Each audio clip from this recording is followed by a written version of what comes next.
the Trop. The Rays staved off defeat 3 separate times. Rookie Robinson Chirinos played the hero with a game-winning hit in the bottom of the 12th. Rays win 7-6. Tonight, Jeff Neiman tries to keep his spectacular July form and exact a little revenge against Jamal Weeks and the Oakland A's. Rays of the A's Game 1 coming up on Sun Sports.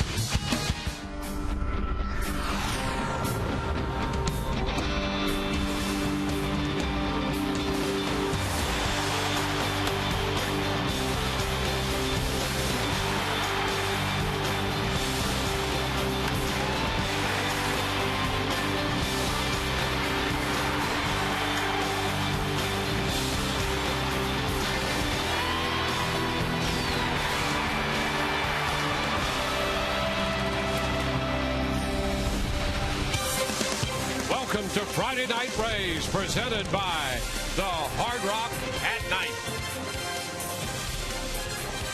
Homestand continues for the Rays tonight. Second team in, the Oakland Athletics. This Game 1 of a 3-game series.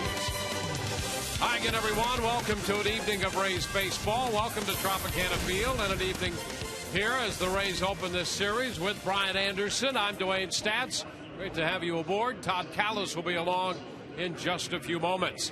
Well, this Oakland A's ball club struggled in the first half, although they were tough against the Rays on that last road trip, and they're hitting the ball here in the second half, led by Hideki Matsui, who since the All-Star break is hitting almost 500, and for the life of his hitting streak, over 500. Yeah, Hideki Matsui is tearing the cover off the ball right now. Since the All-Star break, Dwayne, like you said, 478. He's 33 out of 69. He does have the 12-game hitting streak, the 532 average. It's been 18 games since the All-Star break, and he's played in 9 of them have been multi-hit games, including one where he had a 5-hit game. And in his last 4 series, he's been very consistent. His last 4 series, he's had at least 6 hits in each series. So Jeff Neiman, obviously, you come down through this Oakland Athletic offense, you better know where that guy's at, because right now he's smoking. Well, the Rays will continue their 6-man rotation, and Jeff Neiman goes to the mound tonight.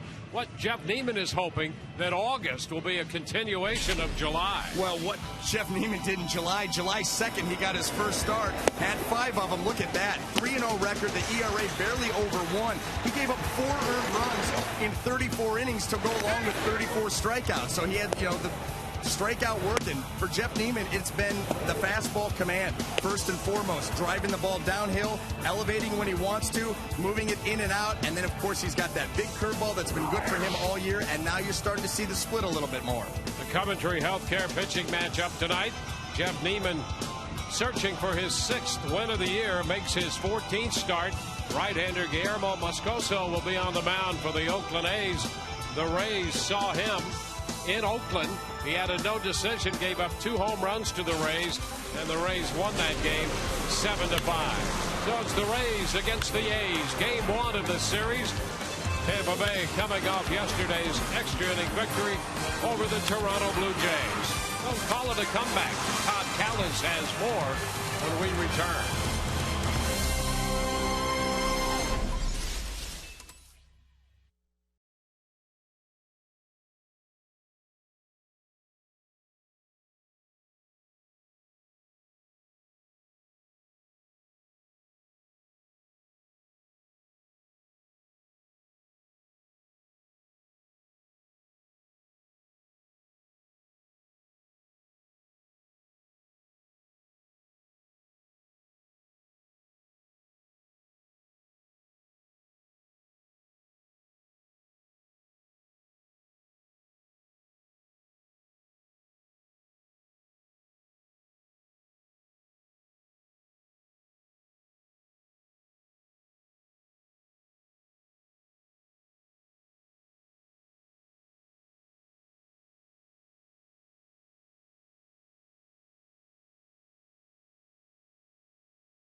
tonight for the A's and the Rays, opening up a 3-game weekend series. Longest homestand of the year continues tonight.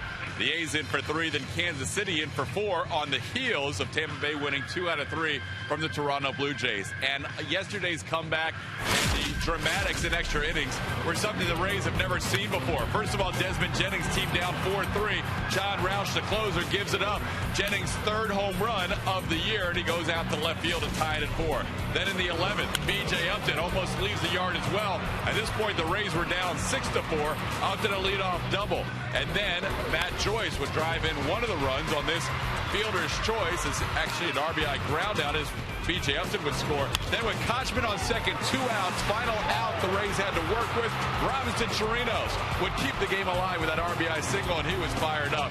Then again, it was Chirinos, bases loaded. But first, Brandon Gomes against Jose Bautista in the top of the 12th. Nobody else left in the bullpen, and Gomes would pick up his first major league win because of this. Chirinos, base hit beyond the shortstop into left field. The celebration would be on as the Rays win it 7-6 in 12, scoring 3 different extra innings for the first time ever. Here were Joe Maddon's thoughts afterwards. These last 2 games are the kind of games that can possibly give you some kind of confidence moving forward. If you can't derive confidence from those 2 games, I don't know what you can do. Those are 2 really good wins, kind of a blowout situation yesterday, really good offense, a lot of execution today. Tightly contested, have to come from behind a couple times, and in kind of dire moments where they had the game seemingly under control, and then we come back and take it. So to grasp victory from the jaws of defeat right there was kind of neat.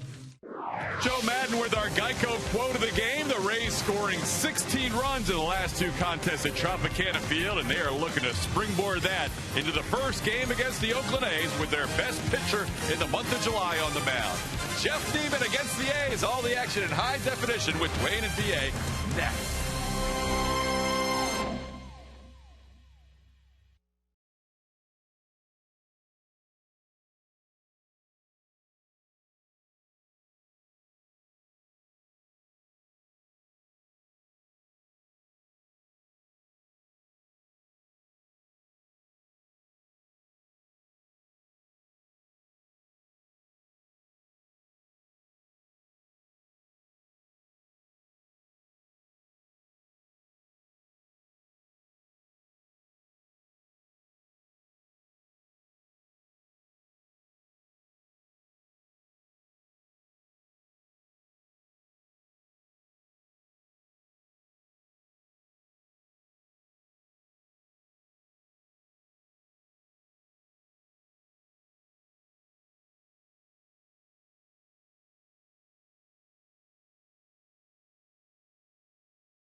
Pins, located on the web at MBUSA.com. By Coventry Healthcare of Florida, lighting the way to better health. By AutoWay. AutoWay is part of AutoNation, the largest automotive retailer in the country, so we can do big things. And by Tires Plus. The plus is in everything we do.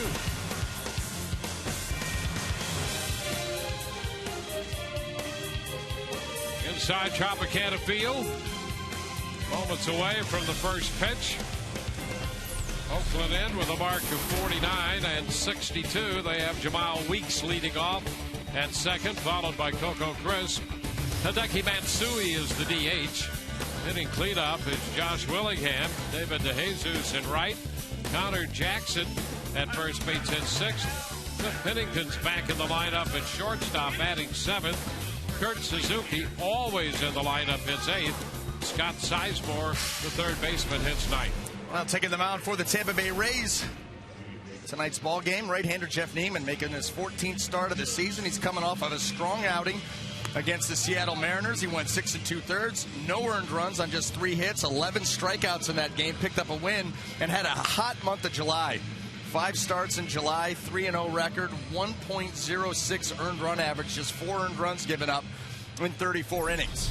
Let's take a look at the defense. Left to right in the outfield, Desmond Jennings, B.J. Upton, and Matt Joyce. Across the infield, third to first, Evan Longoria, Sean Rodriguez, Ben Zobrist, and Casey Kochman. Robinson Chirinos, the hero from last night, will handle the catching duties. And tonight's Rays defense brought to you by Sweet Bay Supermarket, home of, wait for it, the Sweet Spot. First pitch of this game from Neiman is upstairs to Jamal Weeks. 1 ball and no strikes.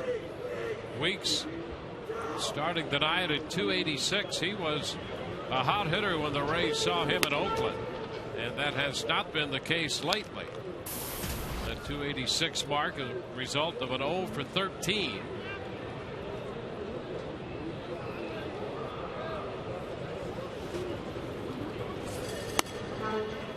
Pitch upstairs, so 3 pitches up, 3-0, and that has been the antithesis of what Neiman has been for the past month. He has driven that ball down.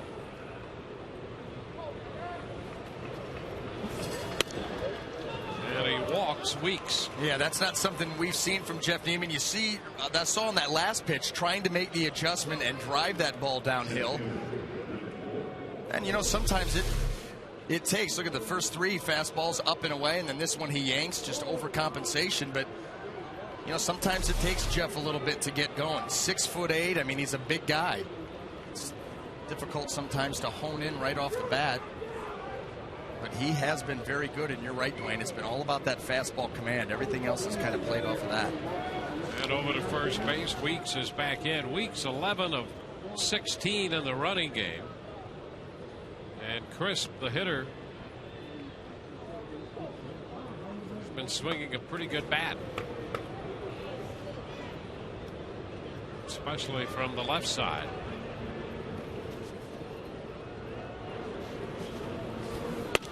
The pitch is a strike, snapped out at first, and Weeks is back in there.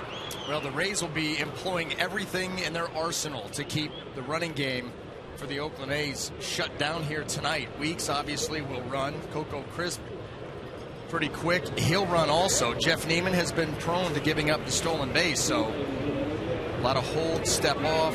Chirinos throwing behind the runner. Anything they can do to try to slow down the running game.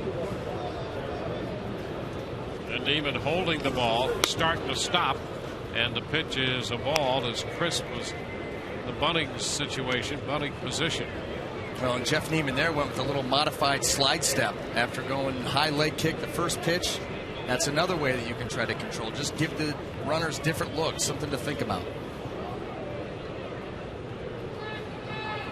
So the breakdown, 11 of 13, the opposition stealing bases with Neiman on the mound. And again, a move to first. We stumbled a bit on the bag, but stayed on the bag. We saw that happen in the game yesterday to Rajah Davis. After diving back in and making one heck of a play to get his left hand in there, Davis, then he went back in standing up and slipped right off the bag, stumbled around, and Kochman nailed him.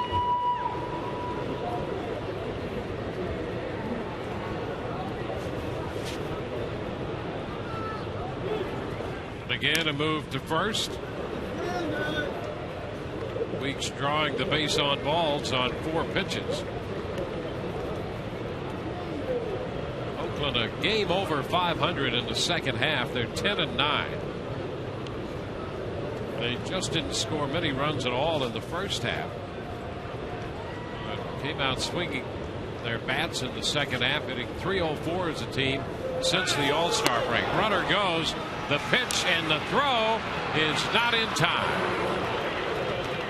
Well, we figured Jemiah Weeks going to try to steal. The A's are going to try to do that. You know, the one thing we didn't talk about as part of that, combination, talked about Jeff Neiman and a lot of moving parts and trying to get it going, but Robinson Chirinos, who's still learning the footwork and trying to get the ball out quickly behind the plate. We saw him be victimized by the Yankees here in a series. Where they just took liberties with him. He actually unloaded the ball quicker than he has before. But that though. Now the runner's trying to steal third, and he is out. Longoria puts the tag on Weeks.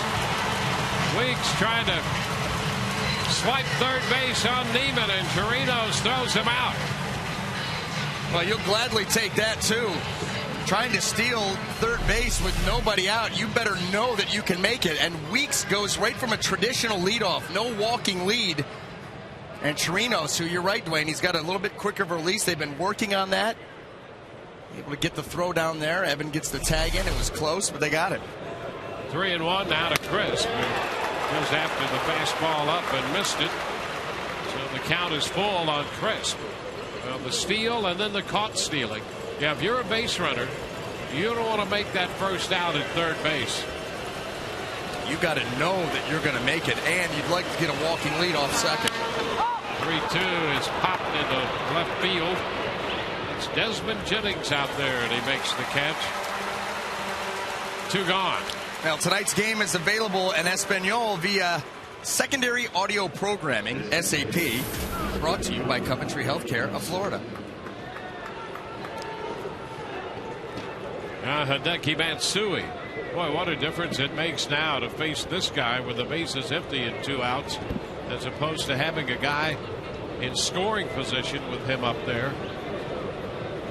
Well, the Rays will take that every time. Yeah, because when you say Hideki Matsui is hot, I mean scalding hot. Since the All-Star break, 33 out of 69. And like you said, during that 12-game hitting streak, he's hitting .532. This one is a little wide. You know, when Rays went to Oakland that first game, he had come off of a 5-for-5 game in New York, 7 for his last 10 coming into that series, and he has not slowed down at all. 1-1. And a chopper to the right side. Kochman's got it. He'll step on the bag to retire the side. No runs. We go to the bottom of the first. The Rays coming in to hit.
Madden puts this lineup together. Desmond Jennings leading off, followed by Johnny Damon and Evan Longoria. Ben Zobrist in the cleanup spot again, followed by Casey Kochman, then B.J. Upton. Matt Joyce is in right. Robinson Chirinos, the hero of yesterday's game, followed by Sean Rodriguez. Well, making his 12th start of the season is right-hander Guillermo Moscoso. A 4-5 record, 3.41 earned run average.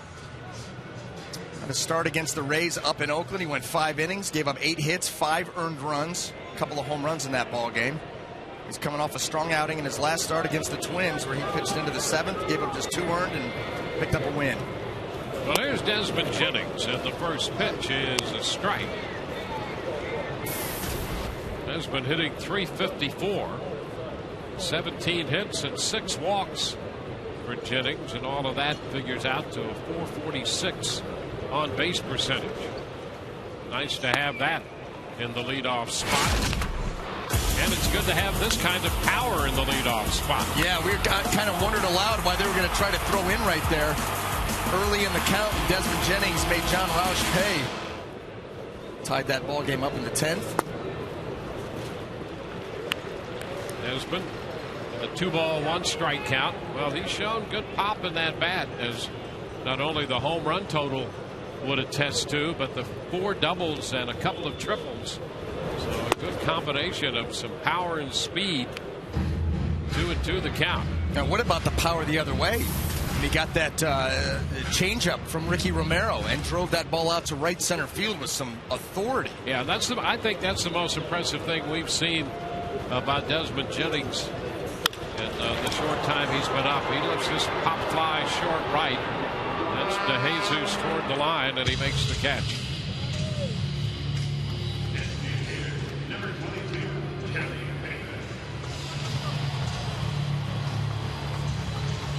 Now Johnny Damon.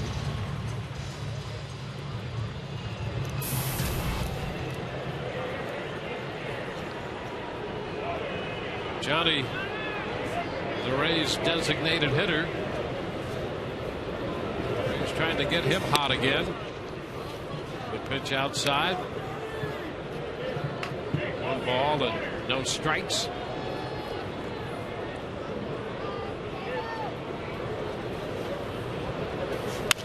And there's a line drive base hit the other way. Well, that's a start. That snaps it 0 for 14 for Damon. So in his quest for fire, he's got that base hit to snap that hitless streak. Let's take a look at the Oakland defense. Left, right in the outfield, Josh Willingham, Coco Crisp, and David DeJesus across the infield, third to first. Scott Sizemore, Cliff Pennington, Jemile Weeks, and Connor Jackson. Kurt Suzuki behind the plate. Tonight's Oakland defense brought to you by Sweet Bay Supermarket, home of the Sweet Spot. Now it's Evan Longoria. Evan starts the day at 224. And the pitch is high. A ball and no strikes. 56 runs batted in for Evan.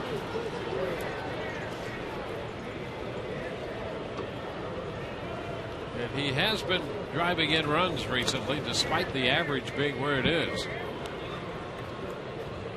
And he actually has felt a little better about some of his at-bats. Well, you know, the game yesterday had a couple line drives to left field, hit hard before he finally did hit that 3-run homer. And that's kind of been the story for Evan. Not like you said, not a ton of hits, but boy, they have been hits that he has driven in a lot of runs, and he got that big 3-run homer yesterday. Yeah, that came in the 5th inning. He elevated one of those hard hit line drives right there.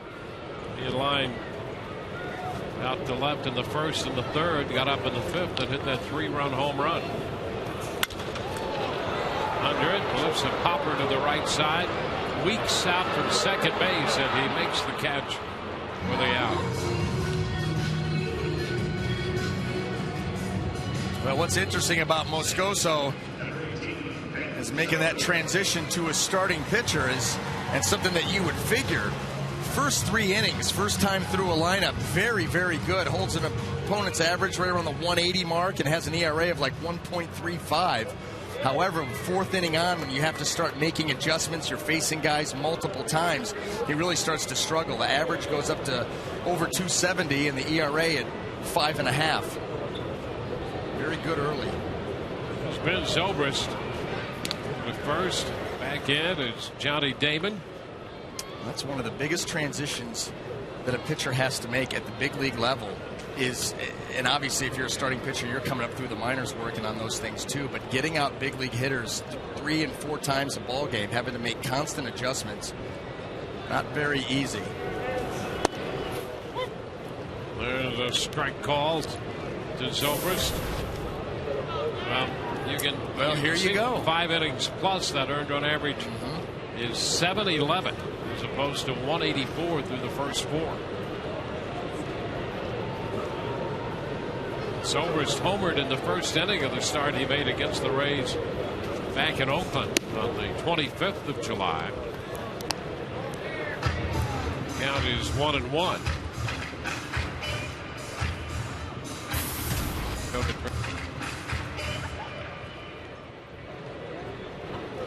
Ben right now among the league leaders at extra base hits. He's 3rd in that department.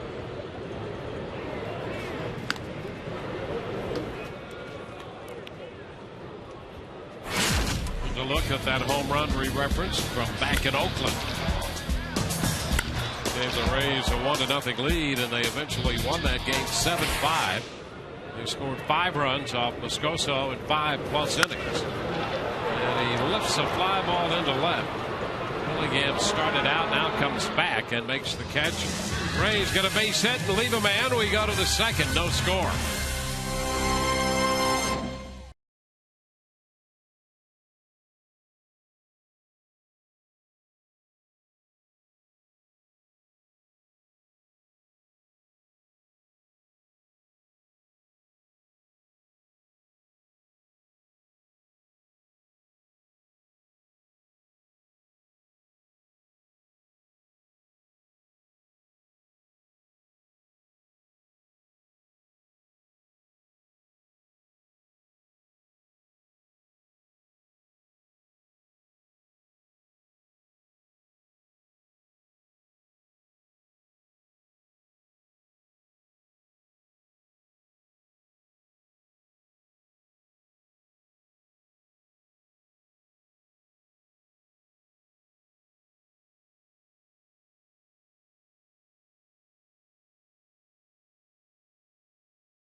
Top half of the frame finds Josh Willingham to lead off against Jeff Neiman.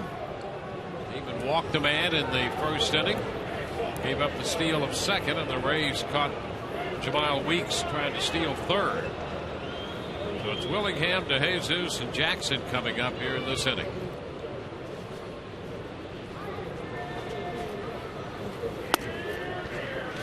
And the pitch is a ball.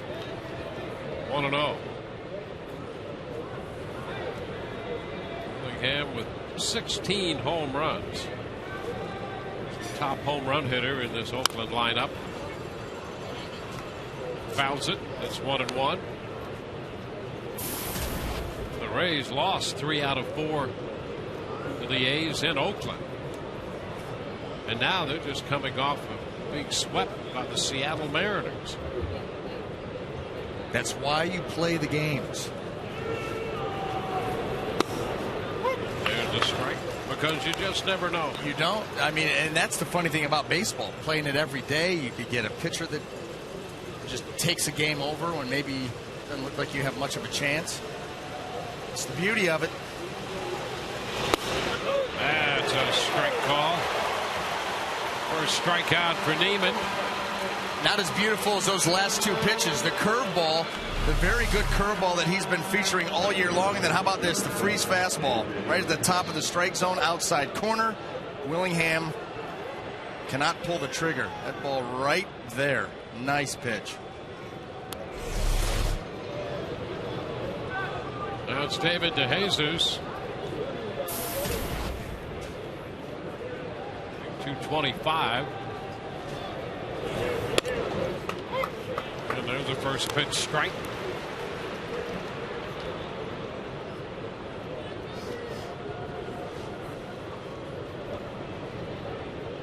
DeJesus has been in and out of the lineup with a bad right thumb. It's down 1-1.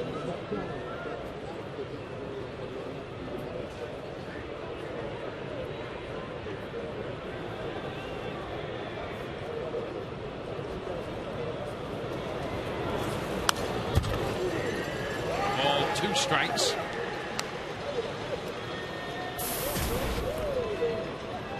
DeJesus, a lifetime 284 hitter. And the A's a little disappointed. In fact, last year, his final year in Kansas City, he had 318. Full season in 08 when he had 307 over there.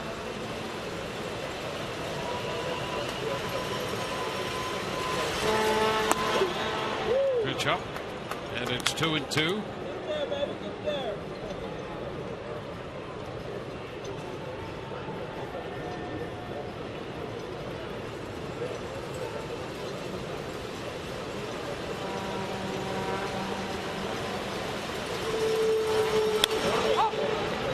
Pop fly, not too deep to center.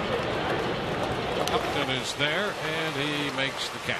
2 gone. Well, hey, Dwayne, let's take a look at tonight's Autoway text poll question. You can text your vote to 789-789, standard message and data rate supply. What was your favorite part of the 80s? Was it TB1, the music, TB2, the clothes, TB3, big hair, or TB4, the TV shows, or TB5, all of the above? Yeah, all of those things were great. I mean, I got the 80s. Yeah, I mean, the last great decade. Yeah, I'm telling you. I have a heavy lean towards the music and the hair. Mm-hmm. However, I will be voting TB5, all of the above. Yep. Mm-hmm. Okay. Now Jackson takes a strike. Well, we'll be talking more about that, I'm sure, as the evening progresses. Without question. The 80s. What you were doing in the 80s. Trying to find a good acne medicine. That's what I was doing. Goodness sake. 1-1 to count. Pop fly and short right. Joyce is there. 1, 2, 3. More about the interpersonal struggles of VA in the 80s when we return.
No score. Now, tonight's game and all season long, Tires Plus will donate $100 to the Pediatric Cancer Foundation for every Tampa Bay Rays home run televised on Sun Sports and Fox Sports Florida. Nice pickup there, partner. No problem. That's what I'm here for. And the thrills. Casey Kochman takes the pitch, and that's a strike. Kochman, followed by Upton, and then Joyce.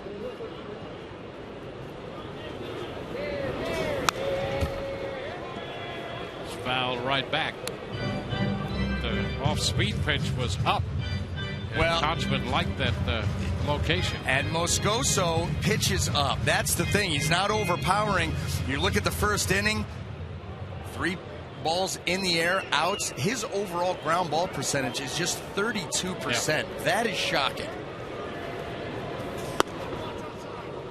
Pitch is outside, a ball and 2 strikes. Almost as shocking as the fact that that was called a ball.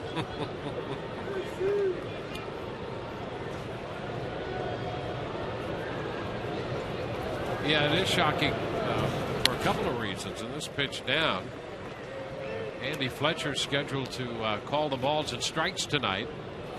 And there he is. He tends to give a pitcher a break once in a while. He'll widen the strike zone a little bit from time to time. At least that's been the experience so far this year when the Rays have played and he's been behind the plate. So we'll see if it's going to hold true. It's foul, out of play. Oh, Casey Kochman's getting that Tony Gwynn respect, where if they take it, it must be a ball because they don't swing at balls. Yeah. Well, I tell you, he's been very good. Contact, very disciplined up there. He's back to where he wanted to be.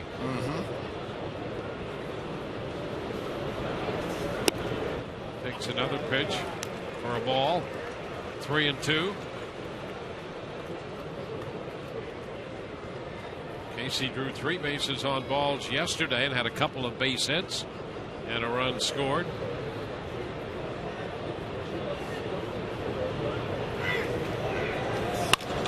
Chopper to short. Pennington has it, and the throw to first. So 1 away here as Kochman bounces out. Well, win a VIP baseball experience presented by Captain Morgan. Go to www.rays.com/captain to try to win said VIP baseball experience. Captain's drawing a crowd. It's getting more and more crowded. Not going to have any room. It's a wide angle lens on that photo op. These are the nights that I missed the pregame show. Yeah, I'm sure Todd will be out there soon. Strike that swashbuckler. That swashbuckling TK.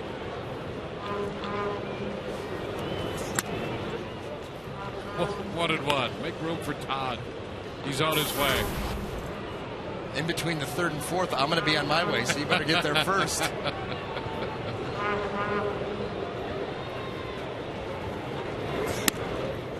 little bit wide. 2-1. Upton starting the night at 227.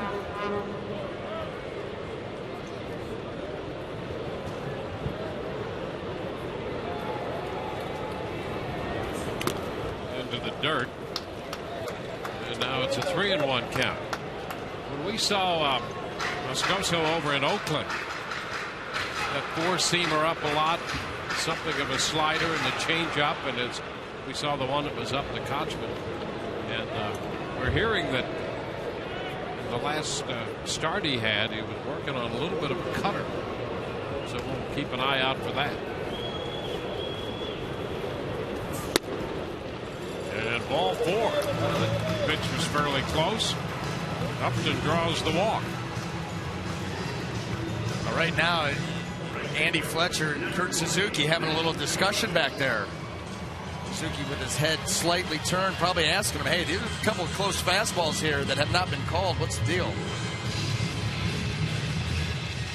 Yeah, so the dugout getting a little restless. So the Rays have a base runner. antenna starts to go up when there are multiple misses. You know, you ask your catcher, hey, were those pitches good? And he says they're right there.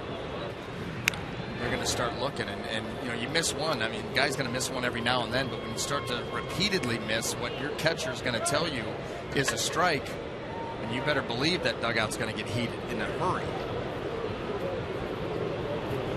Upton with the lead. He's already drawn one throw. He's off. The pitch is skied to the right side. That's a foul ball and is out of play. That was up among the rafters or the rings in this case, and wound up foul, out of play. Strike one.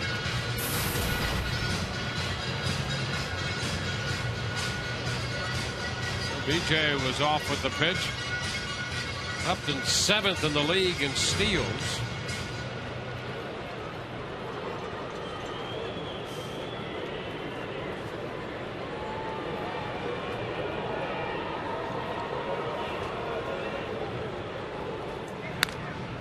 Draws the throw this time.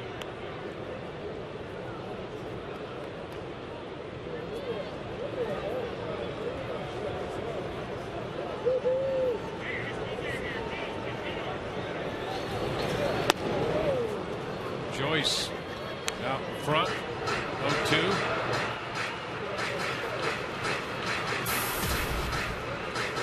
Joyce has hit well here, which has been a little different than most of the Rays hitters.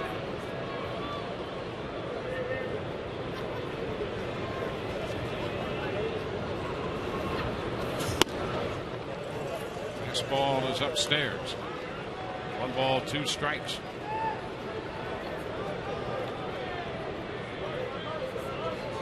Moscoso coming off a win. His last time out, he pitched against Minnesota. Gave up a couple of runs in 6 1/3 innings. But won the game 8-3.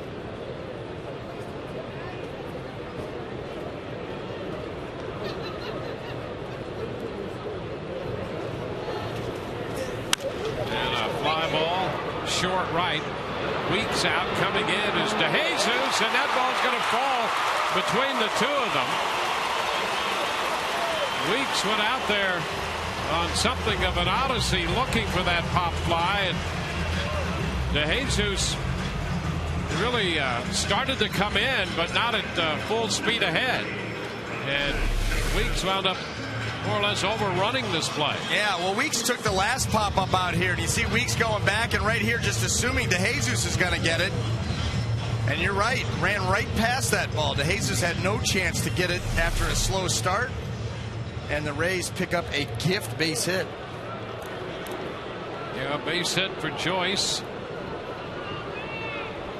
That's not the kind of situation that would make Bob Melvin very happy. They have not been a good defensive team anyway.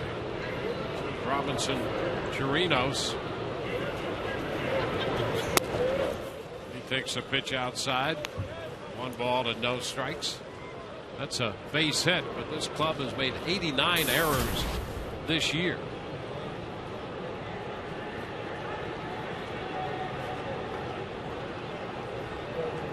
Bob Melvin, the interim manager for Oakland. Bob Guerin was replaced in early June. Now the runners break, and they're going to get up and caught. This goes home to Sizemore, and he is out at second base. Upton tried to get back to the bag, and wait a minute. We're going to have conflicting calls here, and I think there's a balk going to be called,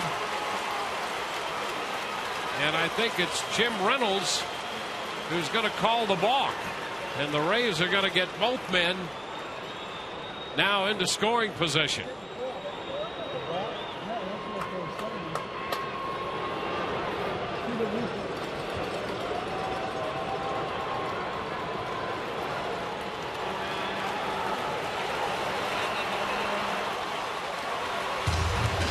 Well,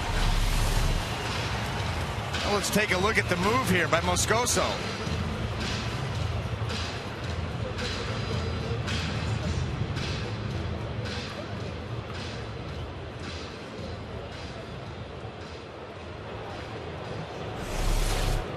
Yeah, I don't see anything wrong with that. I think what Jim Reynolds was telling Bob Melvin was that it was a two-part move. That once his leg came up, there was like a pause, and then to start to swing back, and he said that you can't have two-part. It's got to be smooth all the way around. But that didn't look like there was anything wrong with that move. The pitch to Chirinos, a ground ball to first.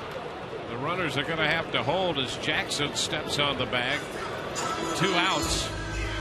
Well, you see that done all the time. You know, the pick up and you put it down slightly and then the quick turn.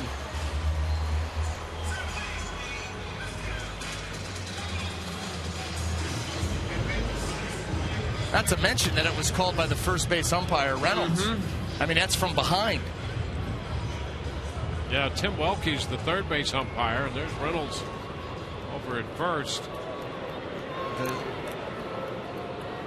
The one guy with the worst angle on it.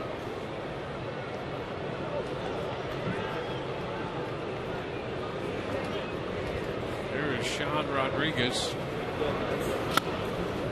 The pitch is a strike.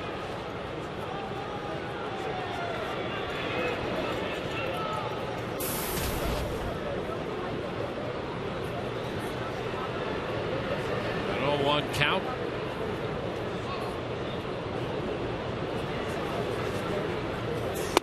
A swing and a miss.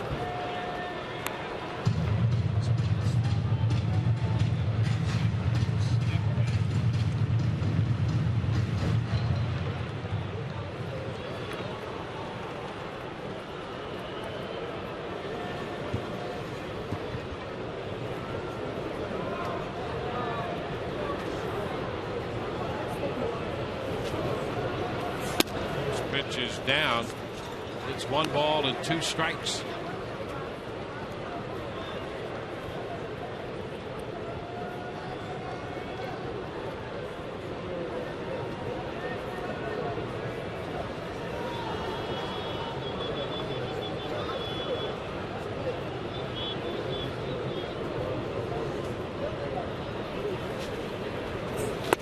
A swing and a miss.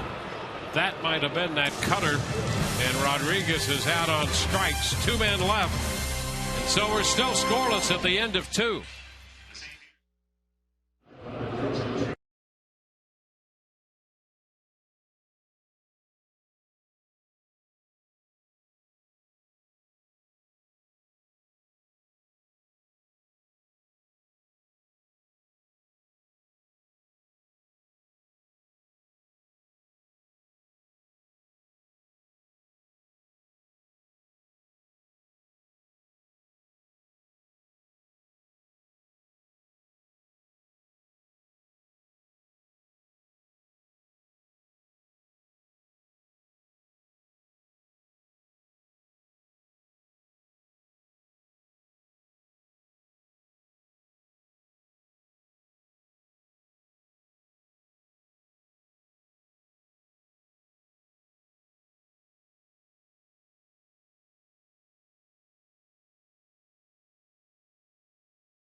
Jim Reynolds about that call, and it is. I mean, we've had discussions here during the break about this call.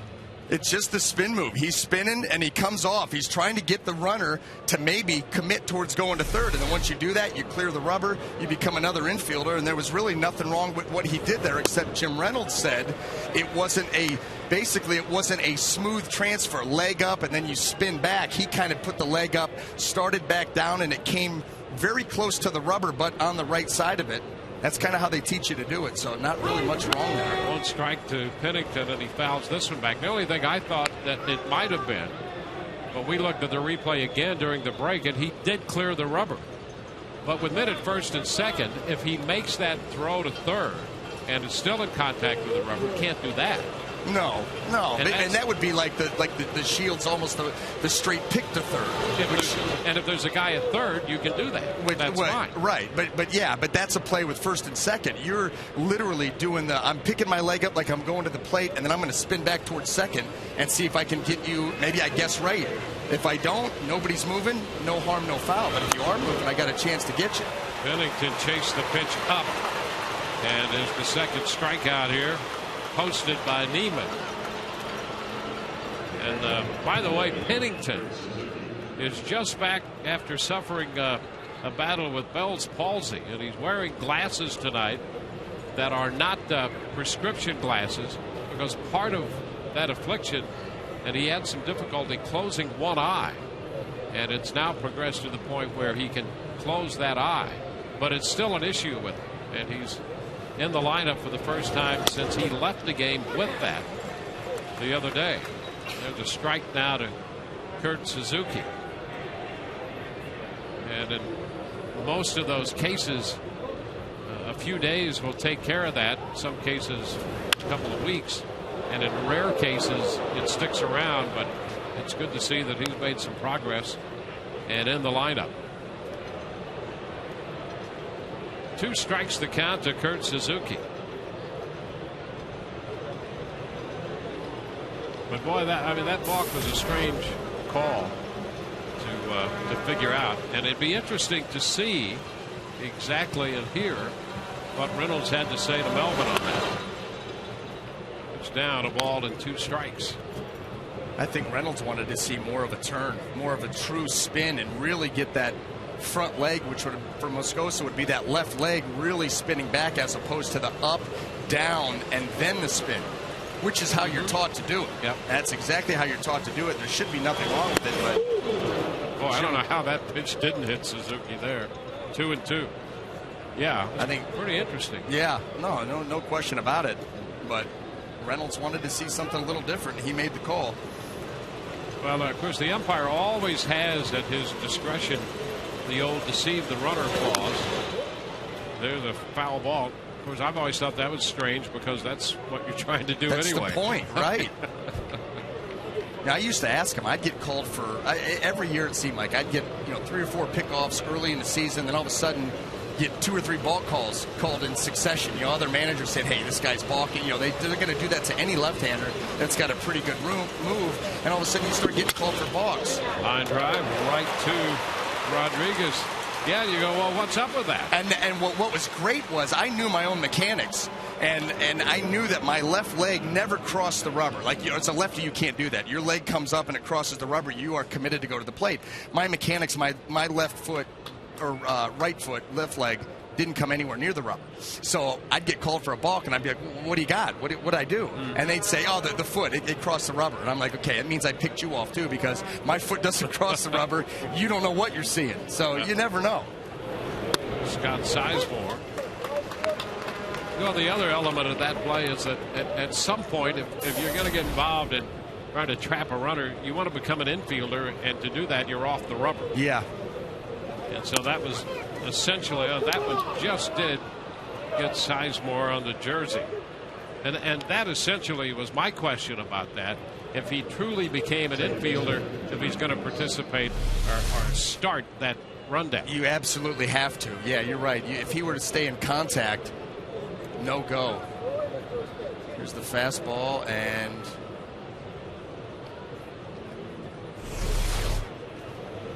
well, see, if you're playing in the 80s, you had tighter fitting jerseys, and he'd still be hitting right now. What about as far as the 80s go, the tight NBA basketball shorts.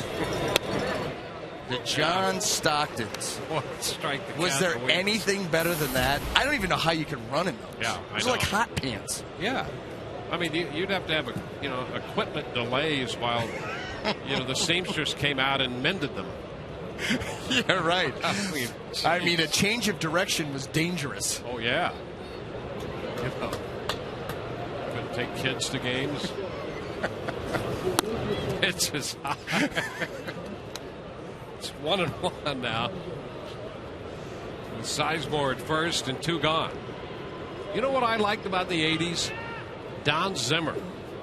He turned 80 this past January. What could be better than that? And he was managing the Cubs in 1989, and they won the Eastern Division. Follow that team. This pitch is down. I think that was the first year that we had cable TV. And so, you got WGN. So, I mean, at that time, there just wasn't a lot of baseball on. I mean, you didn't see a lot. And so, WGN, you saw it all the time. Well, there's Zim and his son Tom just to screen right and Zim's left. Yep, he was the manager. He was. Colorful as ever. Well, he was fun to be around and still is fun to be around. Pitch is popped up, third base side. John Rodriguez takes care of that. No runs, a hit batter, and a man left. We go to the bottom of the third. No score.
Hard Rock at night.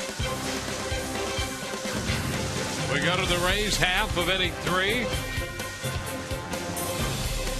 We are scoreless. Desmond Jennings is going to lead it off for the Rays. Top side of the order. Jennings, Damon, and then Longoria.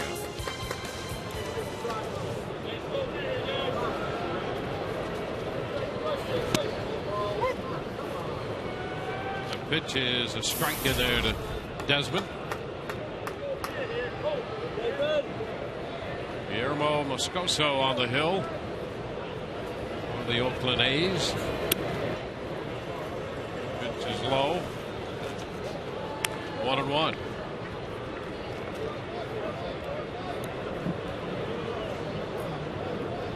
Rays taking on Oakland here in a 3-game series. They play a 7-game season series. Down to third, grabbed by Sizemore, and they throw to first in time.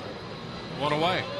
Oh, get exclusive deals and coupons delivered right to your phone with the free TampaBay.com/things-to-do iPhone app, powered by the St. Petersburg Times. It's available now at the iTunes App Store.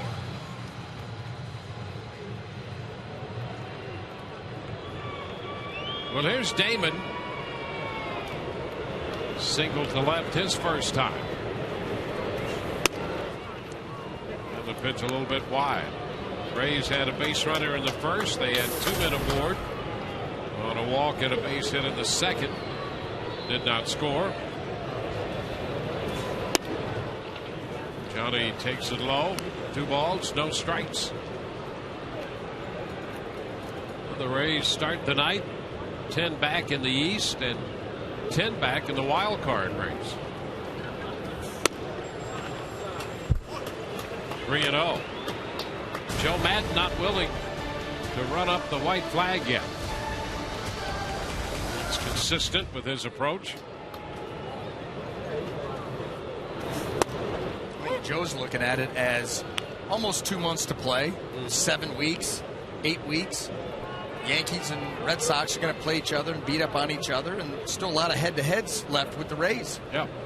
So they're going to get their shot at both of those clubs. Now full count, 3-2. And you just never know. Yep. And what the Rays really need to do as well is beat the teams that you figure they're supposed to beat. And they've gone 9-13 against the West. There's a liner, and it's going to be caught by Pennington. 2 gone. Johnny Damon making a bid. Another hit to left field. Well, tonight's game is brought to you in part by Geico. 15 minutes could save you 15% or more on your car insurance. Visit geico.com today. Dwayne, you are absolutely right about beating the teams you're supposed to beat. We thought about that when we went on this last road trip. Go to Kansas City, Oakland, Seattle, and say, okay, you want to get back in it. These are teams on your schedule that you're supposed to beat. You've got to have a great road trip. They did not. And you're back in that situation again here. Got to do that. Longoria takes a strike. Have been popped out to the second baseman Weeks in the first.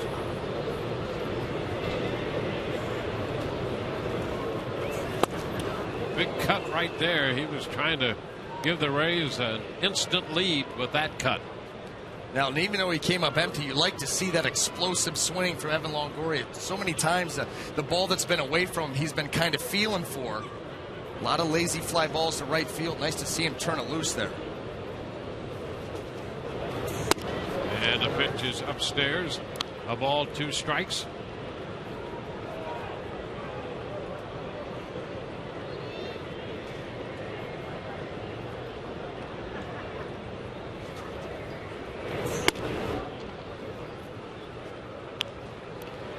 Two balls, 2 strikes.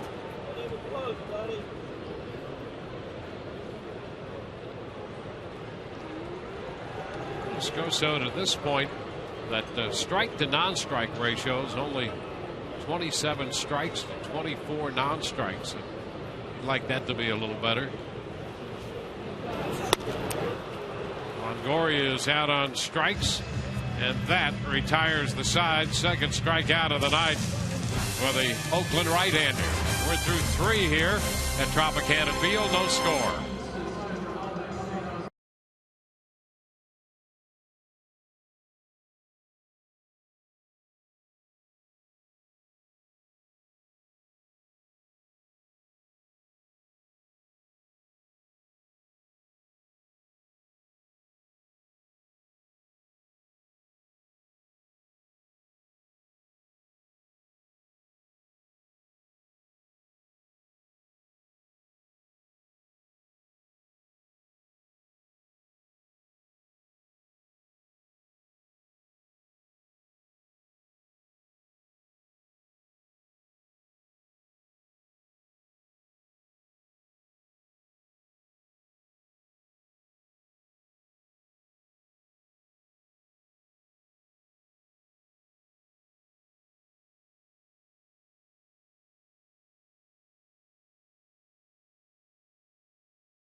Time for the AT trivia question. Which third baseman had the most runs batted in through his first 4 major league seasons? That's in big league history. Here's Coco Crisp. The first pitch is outside. 1 ball, no strikes. That question in play because Evan Longoria has a chance to join that group. And maybe give the top spot a run. He's going to have a pretty steady finish to get there. But it's possible.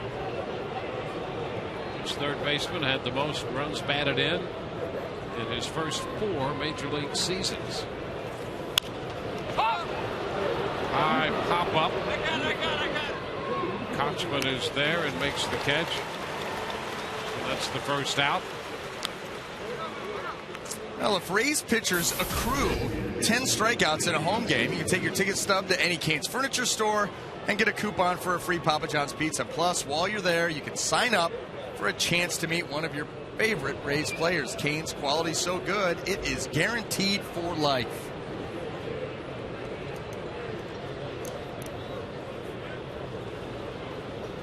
Hideki Matsui.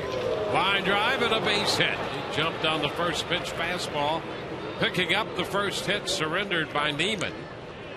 And so Matsui, who's been red hot, we talked about his hitting streak, has himself a hit here in the 4th. Well, extending that hitting streak on a fastball that just catches too much plate. You see, wanted on the outer third, outside corner, and that ball just came back across the middle, and Matsui roped it into right.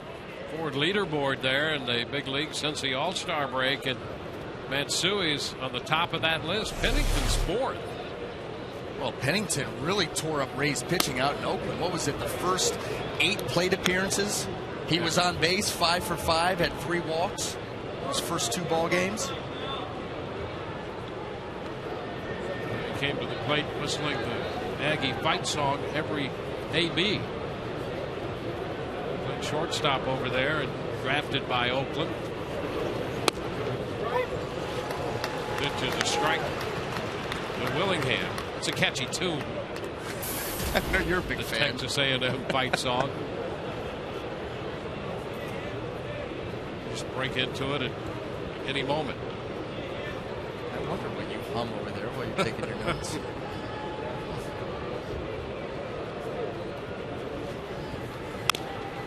Foul ball back. Now 1-2.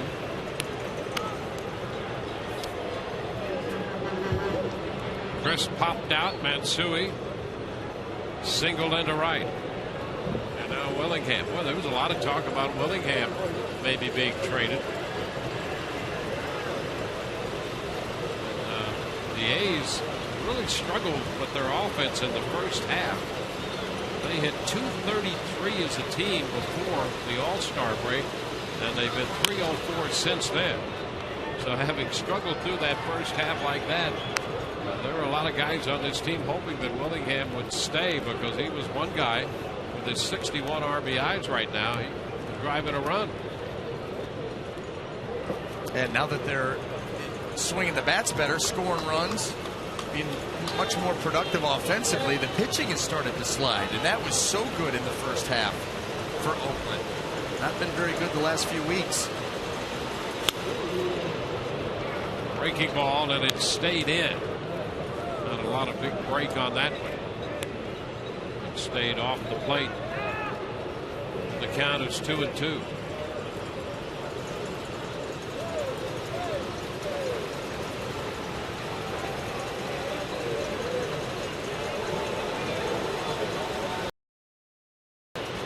Foul.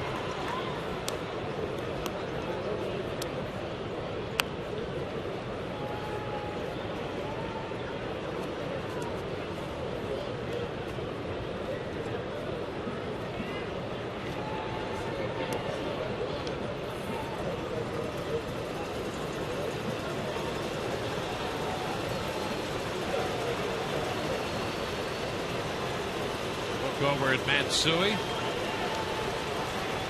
The 2-2, and he missed with it a little bit off the plate, and we have a full count. first 3-ball count he's had since the first inning, when he started this game by walking Weeks on 4 consecutive pitches. But they ultimately got a caught stealing to help get out of that. Now it's 3-2 to Willingham. And a ground ball left side.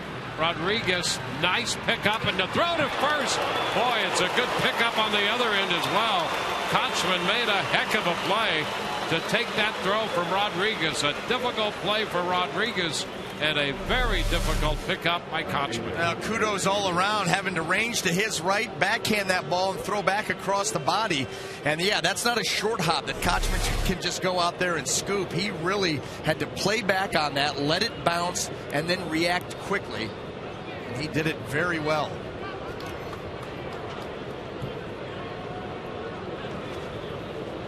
So Matsui moves into second. Here's David DeJesus. And there's a nice pitch, that breaking ball. I'll tell you, that's a dandy right there. It is. His curveball has been just a great pitch for him all year, but when you're able to do that early in the count, and that pitch started off the plate and had the break down and a little bit over just to catch the outside corner, what a weapon. I mean, just to get ahead in the count to a lefty, 0-1 right off the bat, because they're not looking to drive that pitch. And a strike. I mean, David DeJesus wants to drive in Matsui, so he's looking early in the count for a pitch out over the plate that he can drive. And when you're able to do that, my goodness, just put a hitter in a hole right away. Because most of the time, like I said, they're not going to swing at that pitch. If you can drop it in there for a strike, you get into these counts, 0-2. And he came right back with it, and he had to swing at that one, and he struck him out. Boy, you talk about 3 great pitches. Here they are as Neiman gets the strikeout swinging from DeJesus. We're still scoreless.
AT trivia question: which third baseman has the most runs batted in through his first 4 major league seasons?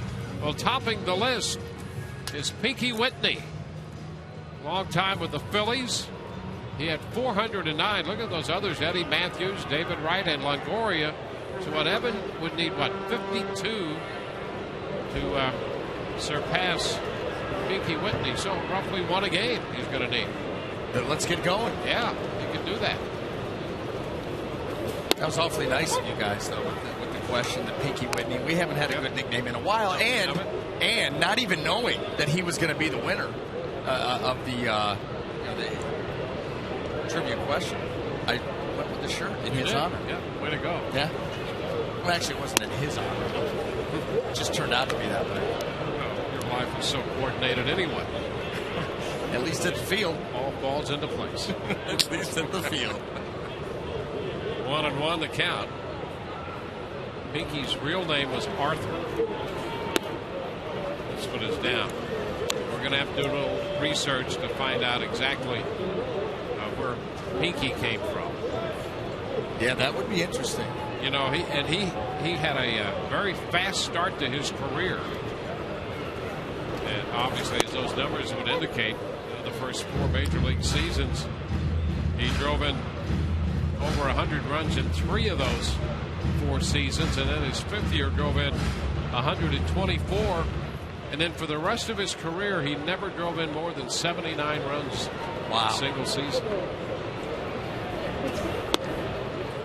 Pitch is down 3-2, but among Philly fans, and he also played for the Boston Bees and the Boston Braves.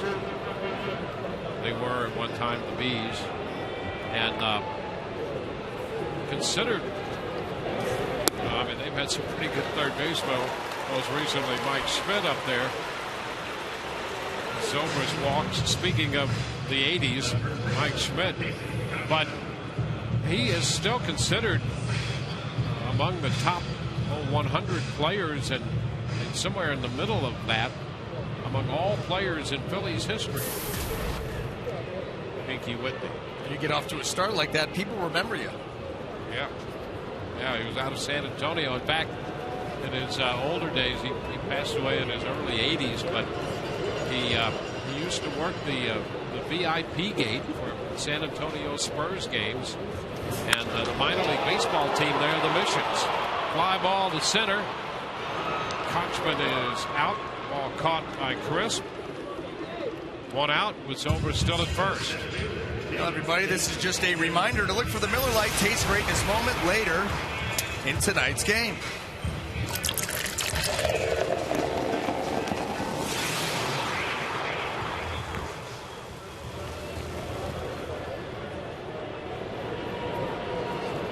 Break to that.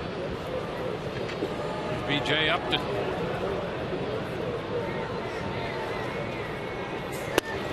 And a strike on the corner. Runner at first with 1 out. Hey, by the way, Tony Oso, our statistician, continues to profile the life of Brian Anderson, and came up with this: 28 walks and 65 pickoffs, foul ball out of play, and 39 pickoff caught stealings. How about that? That's 104. And if you figured at least half of those 28 balks were not balks, maybe more. I would say that. Yeah, I would say some of them. I mean, there was some legitimate. You did balk once in a while. Yeah, but there were other times where you're like, okay, come on. Yeah. So 28 balks. So how often would those have been missed calls? 14? Maybe. Okay. Yeah. Well, maybe a little more than half. Line drive into right, a base hit. The Jesus with the pickup. Zobrist advances to second, and Upton. It's a nice stroke to right field by Upton right there. Stayed on the ball. 2 men on. Well, then you could add a few more pickoffs then to that 100. Well, maybe. What's sad is I had that many base runners that I could have that many pickoffs. Yeah, but they got on base at their own peril. That's true. That is true. Hey, how about this? Rick's unbelievable. Most pickoffs between 93 and 05. Kenny Rogers 73, Andy Pettit 72. Pretty strong competition. Brian Anderson 65.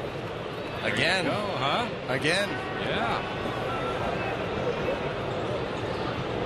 Here's Matt Joyce. And he fouls this one. That's a strike. Be sure and tune in Sunday. The premiere of Inside the Rays featuring Matt Joyce.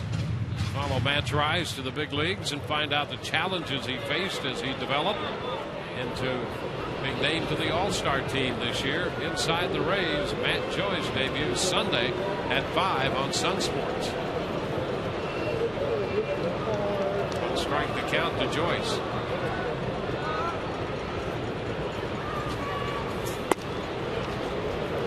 One and one.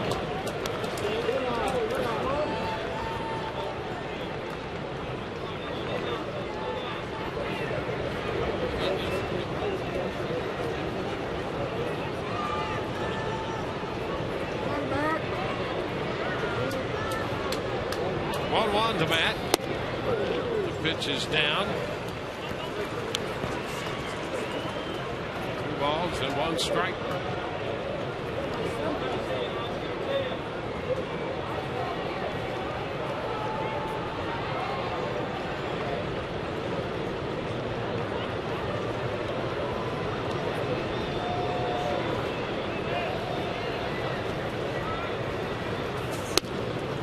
Off the plate in.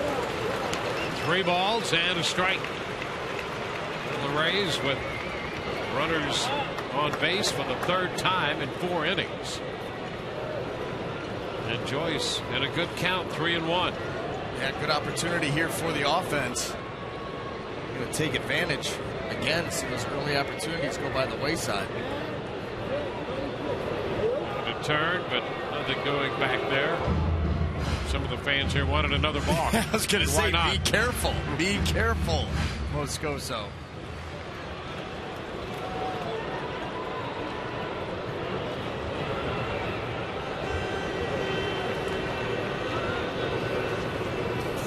And ball 4.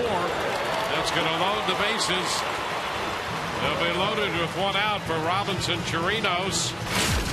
Well, Chirinos had a big week Wednesday. Chirinos hit his first big league home run, a 3-run shot in the 3rd. And then yesterday ended that 12-inning contest, got the game-winning hit, driving in B.J. Upton to give the Rays a 7-6 12-inning victory.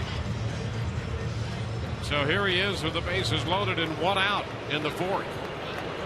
How about the fact, too, that he tied that game up in the 11th with 2 outs. Rays scored 2 runs in that inning. So Chirinos, clutch. Ground ball. Pitcher can't find it. Now he's going to go to first. Well, Moscoso could feel it, but didn't know where it went after that. Yeah. And the run scores. Zobrist crosses the plate. That's a run batted in. And the Rays lead 1-0. Now, Chirinos has been very clutch, and right there he was very lucky. A ground ball, hard hit right back to Moscoso, and he knocks it down, but cannot find it.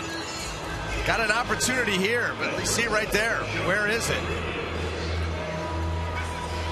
By the time he does spot it, his only play is to first base. Well, the A's want to take a look here at Moscoso. Yeah, he was looking everywhere except where the ball was, because if he comes up with that, that's a double play. But as it turns out, the Rays will get a run out of that and take a 1-0 lead, and a run batted in for Chirinos, his 7th run batted in.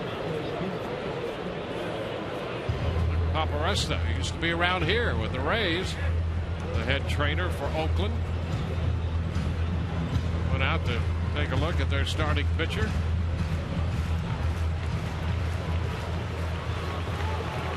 Sean Rodriguez.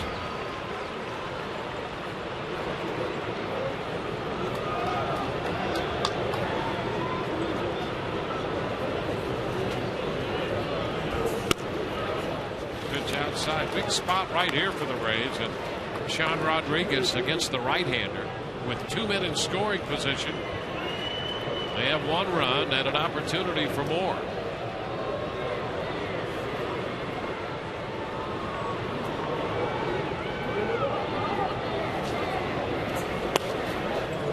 He lays off the pitch as it darted down. 2-0.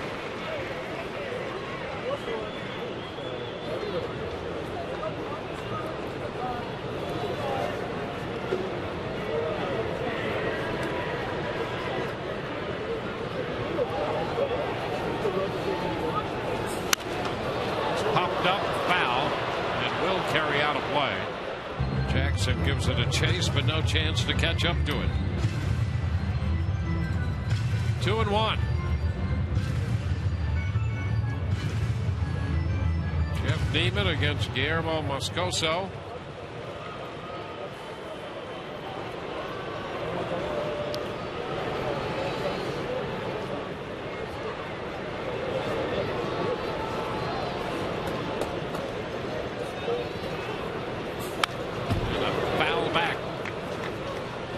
fastball. The count is even. 2-2. Boston has a 1-0 lead. New York hitting in the top of the fourth the last we checked. Ellsbury's double drove in the run.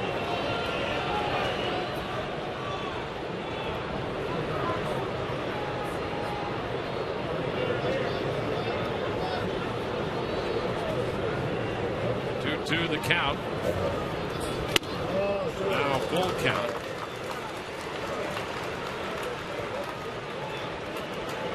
Now we're getting word Boston batting in the bottom of the fourth, and David Ortiz has just hit a solo home run. That's going to make it 2-0 Boston.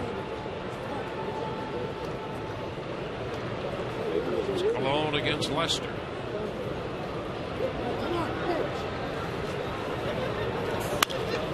Foul back.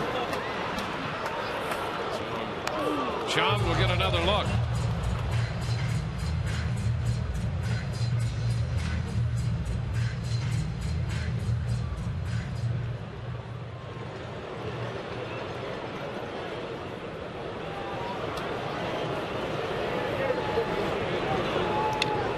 Zobrist started this inning with a walk. He has scored a run. 3-2 to Sean Rodriguez, and he fouls it again. Moscoso going to the fastball again. Well, look exactly what they're doing. Sean Rodriguez, righty on righty. Figure he has trouble with the ball away. Fastball or the one, the breaking ball moving away from him.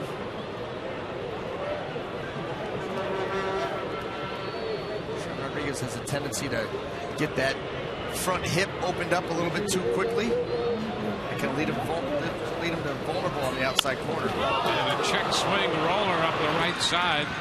Jackson takes care of that unassisted. A little different look with that pitch, and as he opened that hip, he rolls to first. The Rays get a run.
Mustache and beard. Take a look at the month of July for Jeff Neiman. Just as Jeff gives the Rays the edge, you can keep your edge with Just for Men mustache and beard. A 1-0 ball game as we go to the fifth. Connor Jackson goes after the first pitch and shoots a base hit into center field. So the leadoff man is on, and right now let's go to Todd Callis. You got it, Dwayne, because right after the game, the Go-Go's are performing in concert. Jane, Gina, and Charlotte are joining us right now. First of all, how did the throwing out of the first pitch go? I know you guys are musicians by trade, but it looked like some baseball skills. Well, that was a first for us. We were pretty excited about that. And Gina did great. Gina rocked it. that's because I'm the drummer, so I'm a little coordinated. You got to work out those arms. Yeah, and that was really fun. As I said, a first for the band. Jane, what about the Rays? You're sporting the Rays gear. Loving the baseball scene. A little different playing in a baseball stadium. This is another first for us. We're really excited, and it was really fun walking on the fake grass. It was soft and luxurious and spongy. I thought it'd be all prickly and hard, but it was nice. I like it. We're very excited to be here.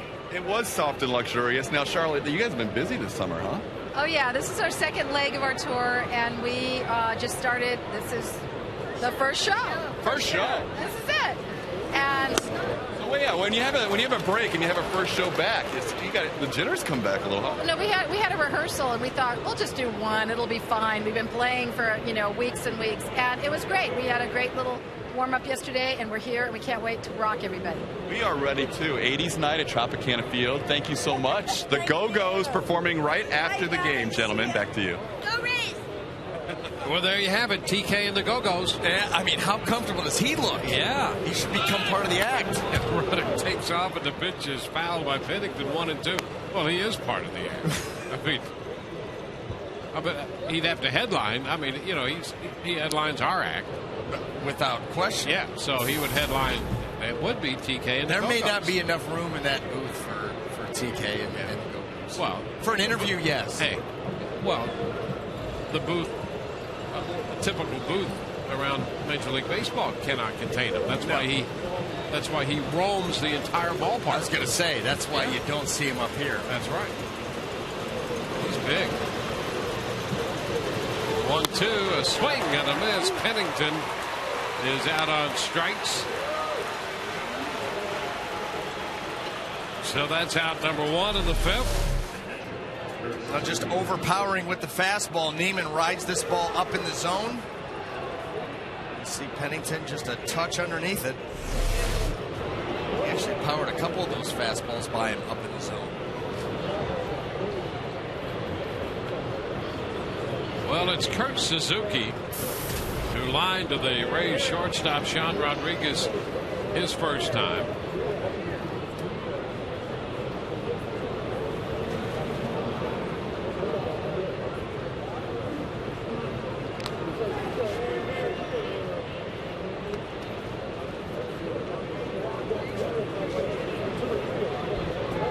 Jackson had a very good series against the Rays in Oakland. And opened the fifth inning with a base hit on a breaking ball.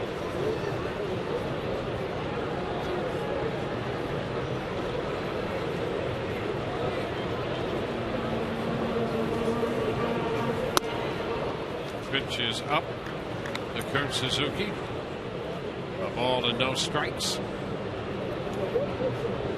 For Suzuki, it's been an off year. In fact, now he's pushing a couple of months, and he's hit under 200, 227 for the year overall coming into this game. He's been a better hitter than that. Pops it up. Zobrist is under it and makes the catch. 2 gone. Well, this weekend, Friday, August the 5th through Sunday, August the 7th, the Rays Wives and Waste Management will be holding a backpack and school supplies drive at Tropicana Field. Please bring these items to the Waste Management Bagster collection points inside gates 1 and 5. All items collected will be donated to the Pace Center for Girls, and fans who donate them will be registered to win fabulous Rays prizes and tickets.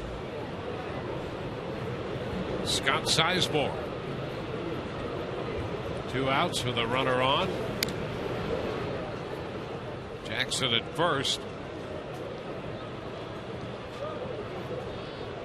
Oakland picked up Sizemore from the Detroit Tigers.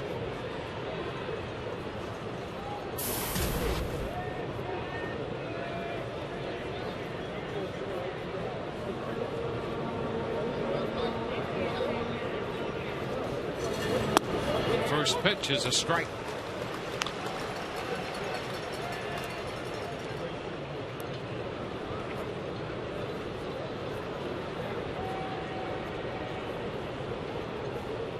Sizemore, since about the first week in June, has pretty much been the everyday third baseman for Oakland.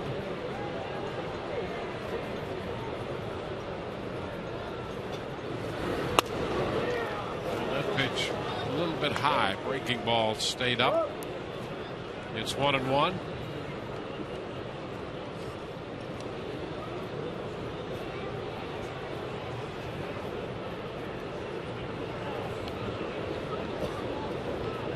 Neiman trying to pitch around the leadoff single.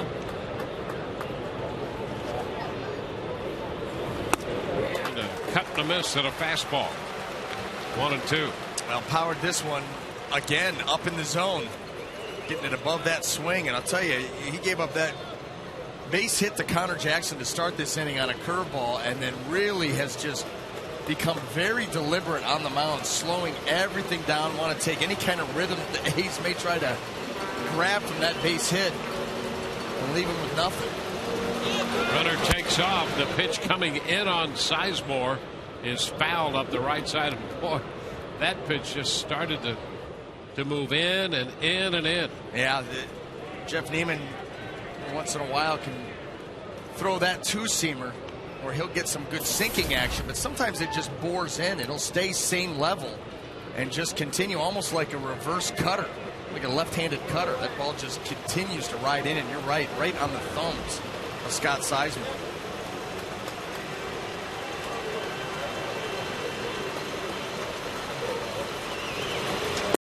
Oh, strike three. He came back with a hook. That will take care of Oakland, and Sizemore got him looking on the curveball. No runs, a hit, one left, bottom of the fifth coming, 1-0 Rays.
Southern Ford Dealers, by AT and by Subway.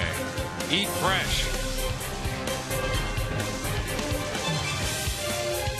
We are not in Gotham City. We are in St. Petersburg at Tropicana Field. And we go to the bottom of the fifth with the Rays leading 1-0. Desmond Jennings shortens on the bat and takes a breaking ball in for a strike.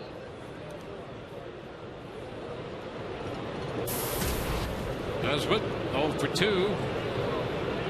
Be followed by Johnny Damon and Evan Longoria.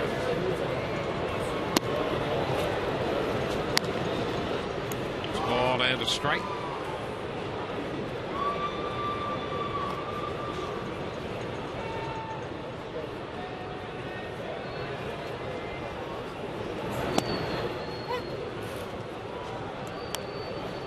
Ball, 2 strikes. The Rays have won 5 of their last 7, winning back-to-back series. Jennings is out on strikes. Face that pitch. You know, the Mosaic Company and the Rays are working together to end hunger through home runs for food. With each Rays home run, Mosaic donates $500 to Feeding America Tampa Bay. So far, $54,000 has been donated to Feeding America Tampa Bay. Johnny Damon in the batter's box. Fouling one. To this point, Moscoso has given the Rays 3 hits. He's walked 3 and has struck out 3. 1 run on the night. We're 1 out into the bottom of the 5th. That was the Rays taking advantage of that leadoff walk to Ben Zobrist. A little close here, and it's 1-1. Yeah, that's another pitch by Moscoso that Andy Fletcher has not given him. There have been a number of fastballs that have looked very good. Just will not call him. That went up and away. 2 balls and a strike.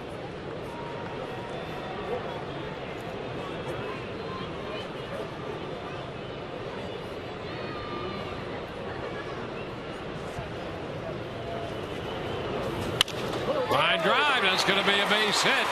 Toward the gap, over to cut it off is Crisp. And Johnny Damon hangs on with a base hit. Damon's 2nd hit tonight. Well, he snapped the hitless streak in the first, so he's 2 for 3 tonight. Yeah, and hit the ball hard the other way each time. Johnny Damon going down and getting this ball down and away from him, just shooting that ball into left center field. It's a good sign for the Rays.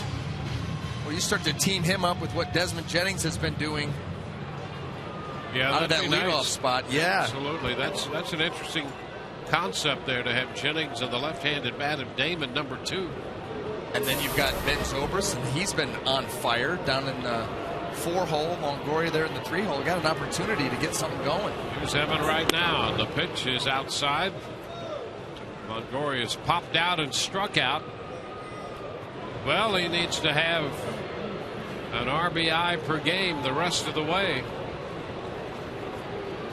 To first, Damon back in. That would put him ahead of Pinky Whitney on the all-time 3rd baseman list for most RBIs to start a career over the first 4 seasons.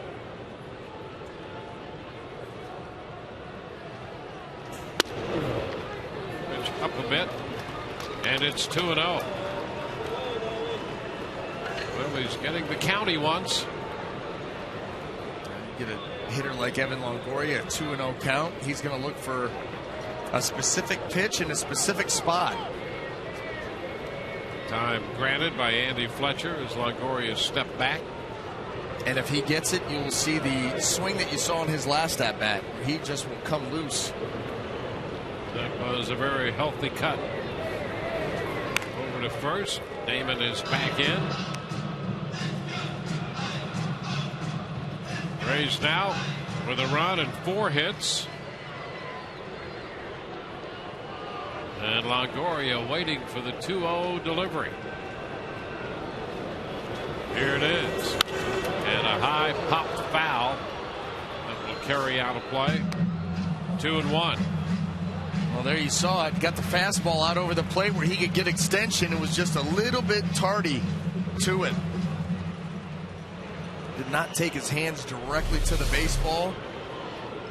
So his swing just gets a little bit loopy there, and that leads to the foul ball. Almost like you try to swing too hard. And a strike that picks up the corner. Fastball out there, and Moscoso would love to have that pitch consistently. Oh, yeah. And that's the pitch right there at the bottom of the strike zone, outside corner. Not been calling that pitch for him all night. That is a strike. For the first, Damon back in.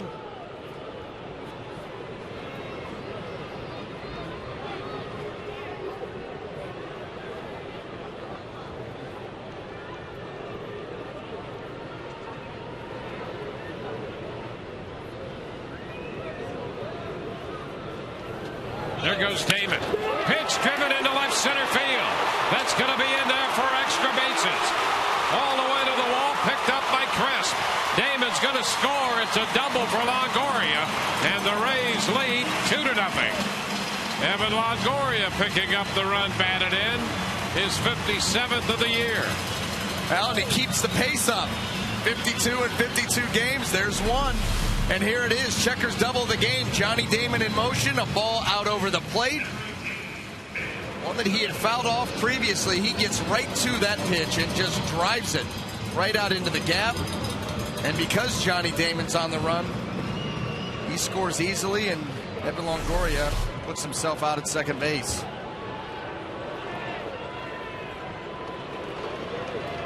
That long journey starts with the first step, and there it is. An RBI. Now Ben Zobrist. The pitch is down. 1 ball, no strikes. Ben opened the 4th inning with a walk and scored. The Rays have turned a 1-out single into a run in the 5th on the double by Longoria. Now Zobrist trying to get him home.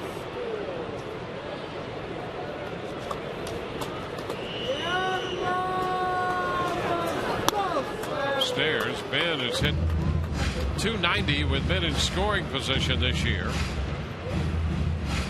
62 runs driven home. And that's an area that Moscoso's actually done pretty well in. Runners on base, he's held opponents to a 195 average and 205 with runners in scoring position. And he throws a strike. 2-1. 2-0. He put a little wrinkle in that pitch. Now, understanding that Ben Zobrist is a very good fastball hitter.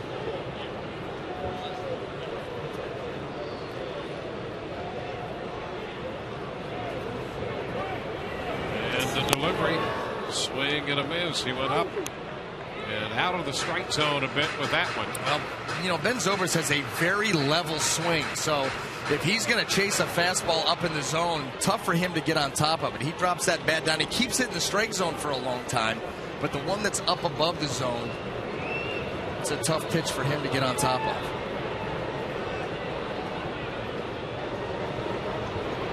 Two. And the count's going to be full.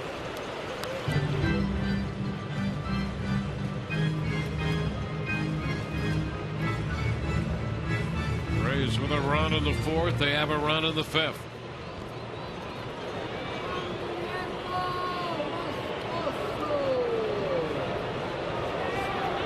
And a ball loose from the Oakland bullpen.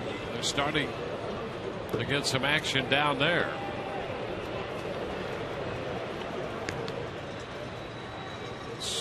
Tino de los Santos.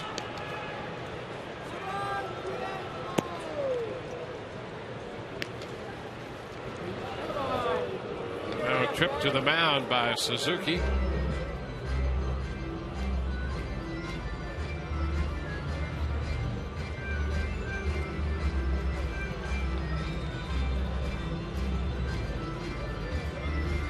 Moscoso just over 90 pitches as he works here in the 5th. Well, the 5th inning and beyond, where he starts to give up most of the offense struck against him.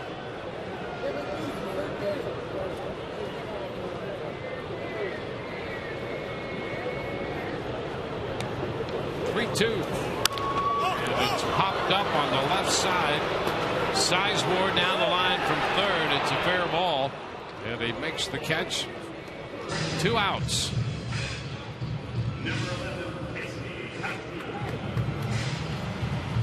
It'll be up to Casey Kochman here in the 5th inning.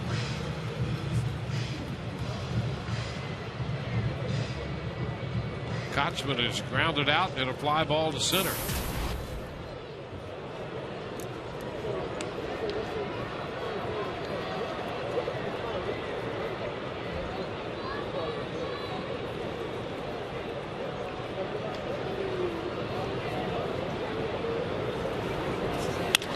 Shot into right field. DeJesus will chase it to the wall. Longoria is going to score. Kochman digs for 2, and he's in with a double. 3-0 Tampa Bay. Casey Kochman on the first pitch lines it into right field and all the way to the wall. That's his 33rd run batted in.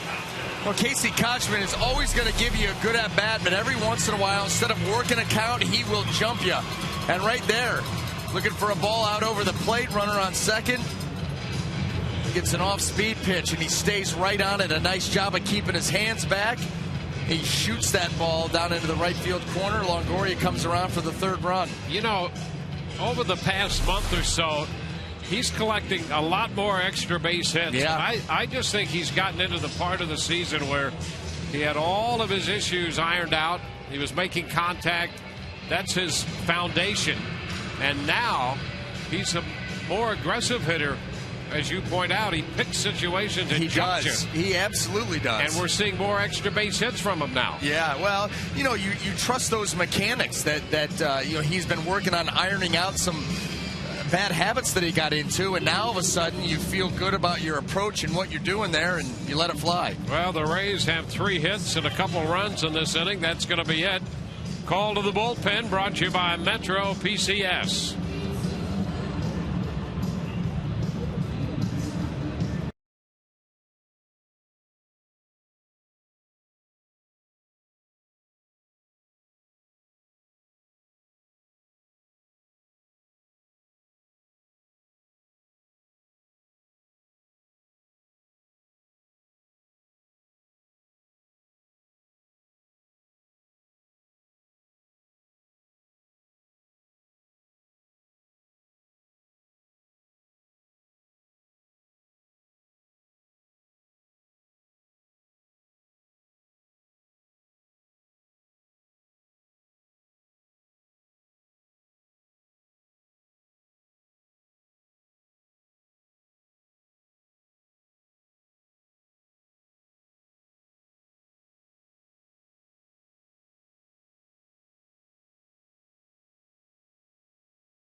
At night.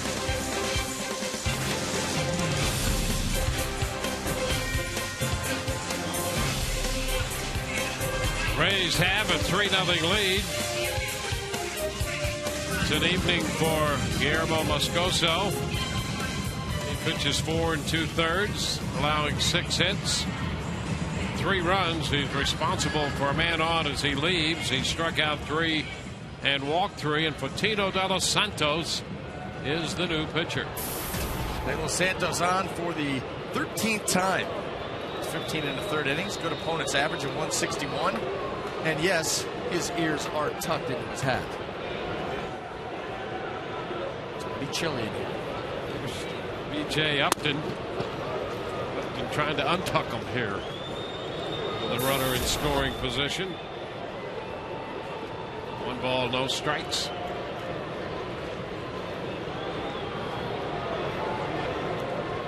Six hits for the Rays. This one gets away from Suzuki. It started to move down and away from Upton. It just kept moving in that direction and got past Suzuki. Well, we saw him as soon as he started to warm up down in the bullpen fire one past the catcher that held the game up. Got a good arm, but sometimes not sure where it's going to go. I think maybe the equilibrium's off from time to time. I don't know. That's a wild pitch. Well, that's start messing around with the ears. Yeah. Hey. That's right. You got to protect them. Maybe he is trying to protect them. Very confusing. Cut the miss by Upton. 2-1.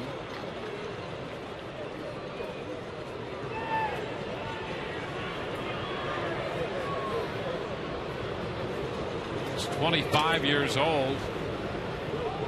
Out of the White Sox organization.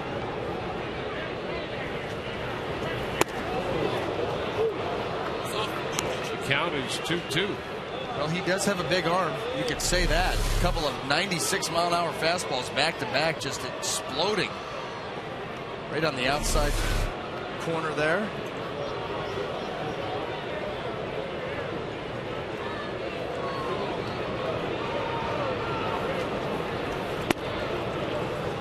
And a full count to BJ.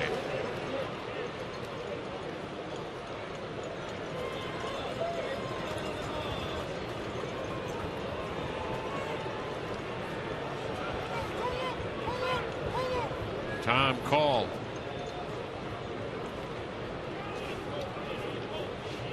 Called from Sacramento on the 1st of July. His third stint with the A's this year. And the pitch a little wide. Upton walks. Now it'll be first and third. 2 runs home. 2 men out. 2 men on. And Matt Joyce, who connected of De Los Santos in Oakland, will be the hitter. Pretty good poke there. You get a ball out right center, left center in Oakland at night, heavy air. You know you hit it well.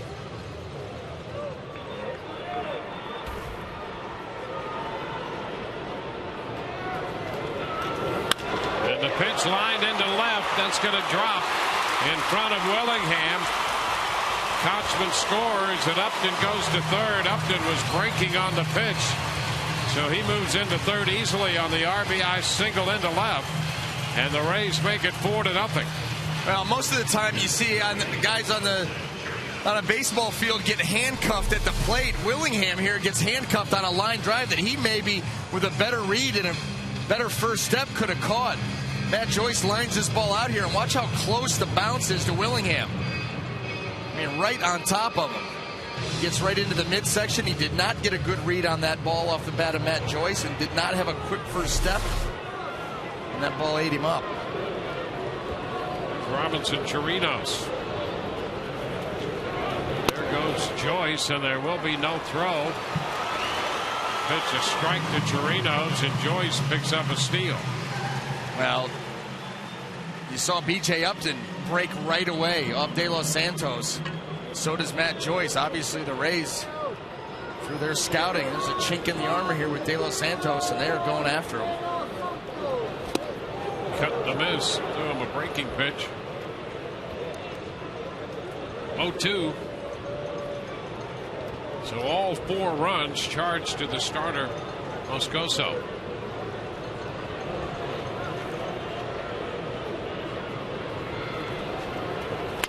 Ground ball by the mound towards short. Pennington picks it up and makes the throw. 8 men come to the plate. The Rays score 3 through 5, 4-0 Tampa Bay.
family are here. Jamal went to Lake Brantley High School just outside of Orlando, so you guys made the quick trip over, huh? Sure thing. We couldn't miss it. Well, actually, we got the whole family here, the immediate family. He got his uncle to my left. He's got a friend Mark to my right, and then his grandfather in the yellow, and his mom holding our grandchild down on the end down there. And we're all out. We're excited. I love it. Now, we saw Ricky earlier this year. The Rays played Milwaukee, and, of course, he's become a star with the Brewers. Jamal's having a real nice year here with Oakland. Yeah. Well, you know, actually, Jamal being the younger brother, had a lot of time to watch his older brother, and I think he kind of came up seasoned somewhat because of having that good relationship with his brother, which has really helped him a lot. We have talked with the Upton parents before, and they tell us how BJ and Justin are very different personality-wise. How about Jamal and Ricky? Same thing. Jamal, a very outgoing guy, likes to talk, enjoys the ambience of having a lot of people around, and then Ricky being just the opposite, a little more quiet, a little more introverted than Jamal, but nevertheless, they love to play the game. That seems like the same pattern with the older and younger brother and the Uptons, and there you go. All right. Yeah, a little base hit there to start. So before we leave the Week clan here, tell us about your Jamal and Ricky's grandfather a little bit, because I know he played some ball in the Negro Leagues. Yeah, well, actually, I guess it was back in the late 1950s, he got a chance to play with some of the players on the North Eagles team. Yeah. Monty Irving was one of them, which I came up playing at Monty Irving Field in New Jersey. Okay. And had the opportunity. I broke about maybe 7 of his records at high school. I played second base as well. I was first team All-State in New Jersey as a second baseman, and I went on to Seton Hall and had the teammates. Biggio was a teammate of mine, and Movan and Biggio was a teammate. So we got a chance to be around a lot of players, and a lot of that good baseball rubbed off on me, so I could transfer and pass it down. I like it. A lot of talent here in this row, guys. The Weeks family over here watching Jamal as he attended Lake Brantley right outside of Orlando. Back to you. Yeah, that's a great experience for the family. Jamal was a first-round pick. I think the 12th player overall picked in the 2008 draft, and he's already in the big leagues here. And, of course, his brother Ricky, the number 2 overall choice in 2003. 3-0 the count to Coco Crisp, and Jamal Weeks is singled to open the 6th inning.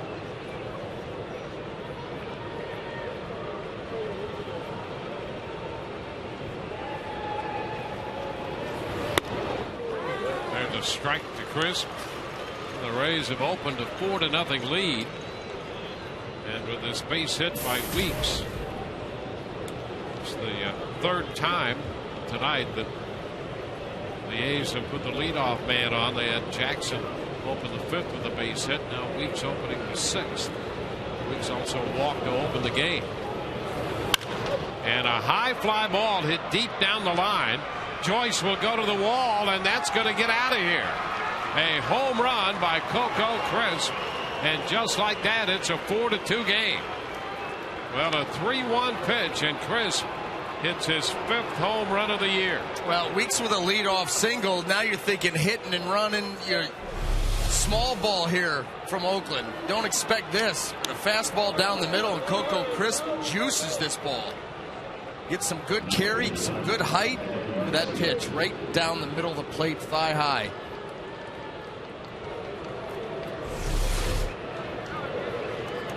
So it's a 2-run game now, with nobody out in the 6th inning. It's the 8th home run given up by Neiman this year, and what is pushing 80 innings of work. Breaking ball. Matsui takes it for a strike.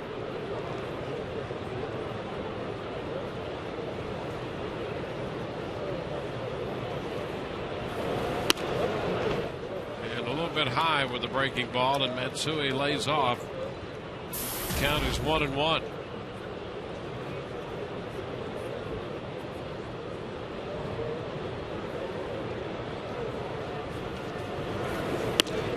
Swing and a miss. It's 1-2. Well, Hideki Matsui, he's another one of those guys that'll get that front hit going, pulling off towards first base. But he still has good plate coverage. That bat there, Jeff Neiman goes with a changeup, puts it at the knees on the outside corner. That is a tough pitch for him to reach.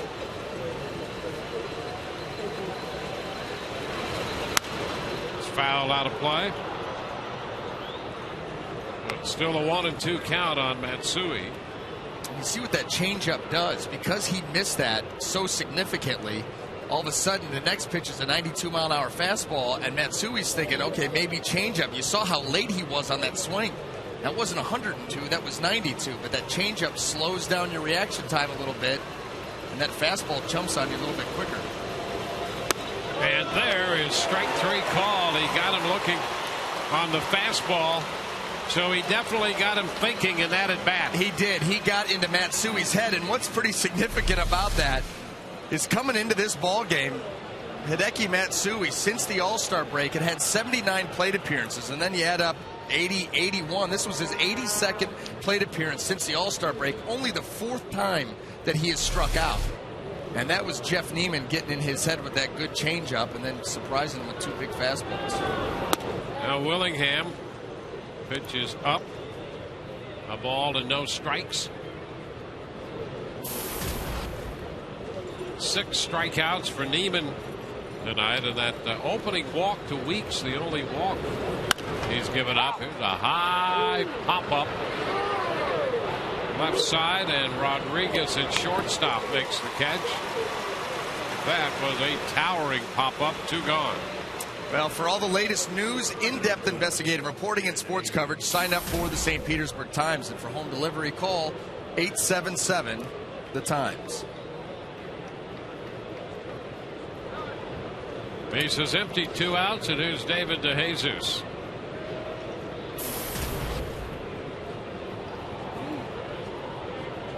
DeJesus struck out on a curveball his last time. That was in the 4th, and a little bouncing ball foul fastball to start him here. In fact, Neiman threw him 3 curveballs in the 4th inning, a couple called strikes, and then he got him swinging and missing on the 3rd curveball. A clinic as far as curveballs go. 2 on the outside corner for strikes, and now you're forced to have to swing at it, protect against it, and the one you swing at is the one that's not a strike. There's a bunt, first base side. Kochman will get the tag, and that retires the side. 2 runs on the home run. We go to the home half of inning 6. 4-2 Rays.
Jeff Neiman with 6 strikeouts through 6.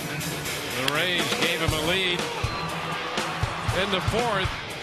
Chirinos with that comebacker. Then the Rays added 3 in the 5th. Longoria's double. Kochman double home run. Matt Joyce, an opposite field base hit to drive in the third run of the inning. Coco Crisp hit a 2-run homer in the top of the 6th. So that brings us up to date. It's 4-2.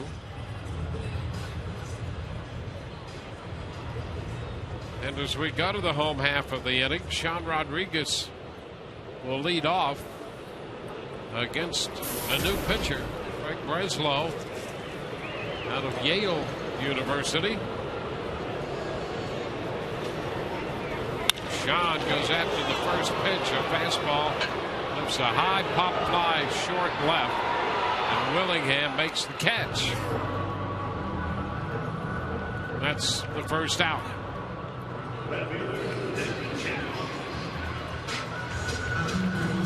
Well, the IQ of this game just got a lot higher with this guy.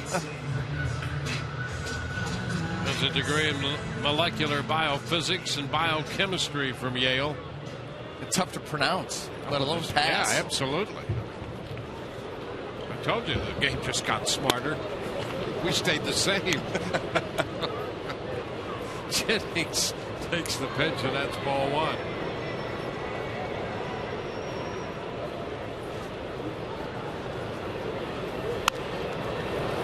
Got a play. Foul ball. That's 1-1.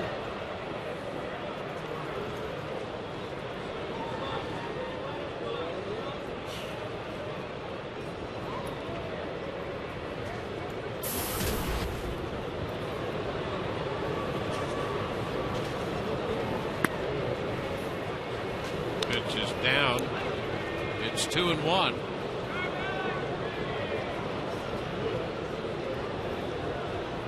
Four runs, 7 hits for the Rays, 2 runs, 4 hits for Oakland. And Jennings lines a base hit into center field. He'll make the turn and hang on there. A 2-1 fastball and right back into center field with his first hit of the night. Yeah, that's that good approach by Desmond Jennings, not trying to pull everything. Take his hits up the middle, take them the other way. And here it is, a 2-1 fastball. This ball's away, so he just leans out there, puts a nice short swing on it. Shoots it back up the middle. Speed at first. 1 out. Here's Johnny Damon.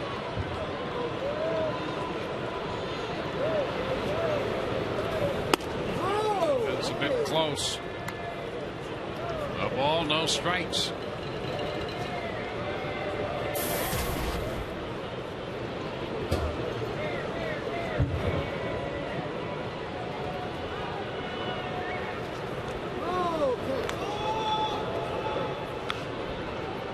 Rays scored a run in the 4th and 3 runs in the 5th.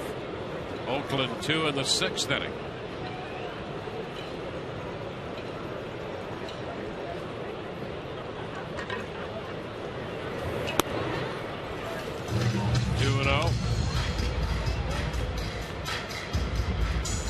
Saw Breslow twice in the series in Oakland.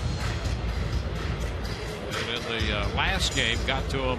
He was charged with 3 runs after giving up a walk and a couple of hits. Ground ball off his glove, deflected to Pennington. No play anywhere. And Breslow reaching for it, deflected it. Pennington was breaking to his left, and he had to cut back to his right. He couldn't find the handle. Yeah, the Rays getting some breaks here on balls back up the middle off of pitchers. He had one that scored off Moscoso earlier the first run of the ball game. And then here's another one. Johnny Damon off the end of the bat. Right there off the edge of the glove, forces Pennington to change directions. And I'll tell you what, with Johnny Damon, the way that he gets out of the batter's box, that would have been a tough play anyway, even if he had come up with it cleanly. Yeah, they're going to give him an error on that, but I talk about that. Absolutely. I mean, off the edge of the glove, a pitcher right there, change of direction. Boy, that ball wasn't hit that hard. You saw Breslow kind of double clutch. He's going to write that very lightly in my scorebook here. Much like I do from time to time. I'm not even going to write anything for that at bat. I'll ask you later. Here's Evan Longoria. The pitch is a little low. So the Rays have runners at first and second with 1 out.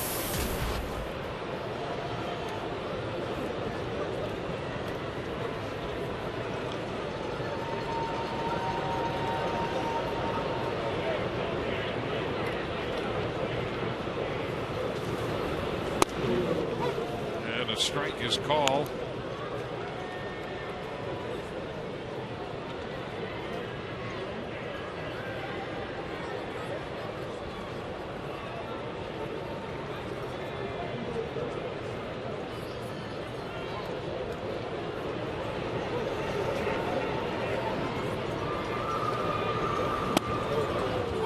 Strike on the outer part of the plate. 1-2. Let's take a look at that pitch.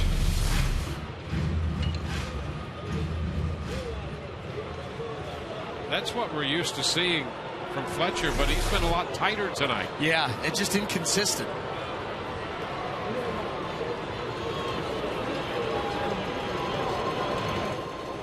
Oh, be careful, Craig. You do not want to tempt Jim Reynolds. He will come get you. Whatever you do, just hold on to the baseball. Yeah, right. Make no sudden movements.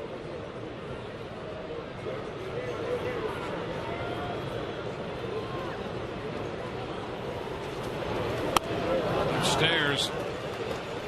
And now it's 2-2.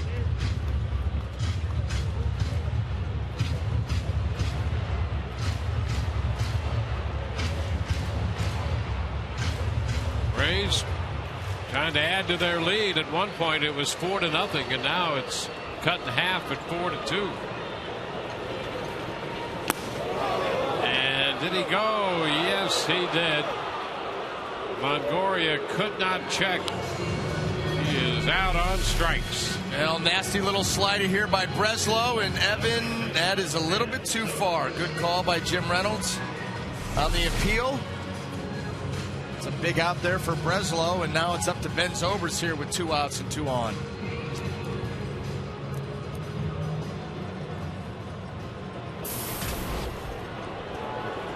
Zobrist opened the fourth with a walk, and the Rays converted that into their first run of the night. Otherwise, Ben is 0 for 2.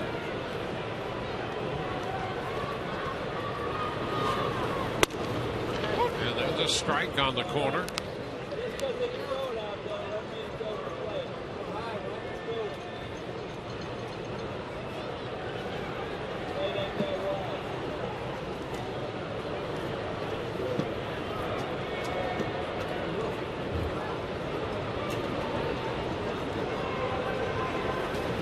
Left-hander's pitch.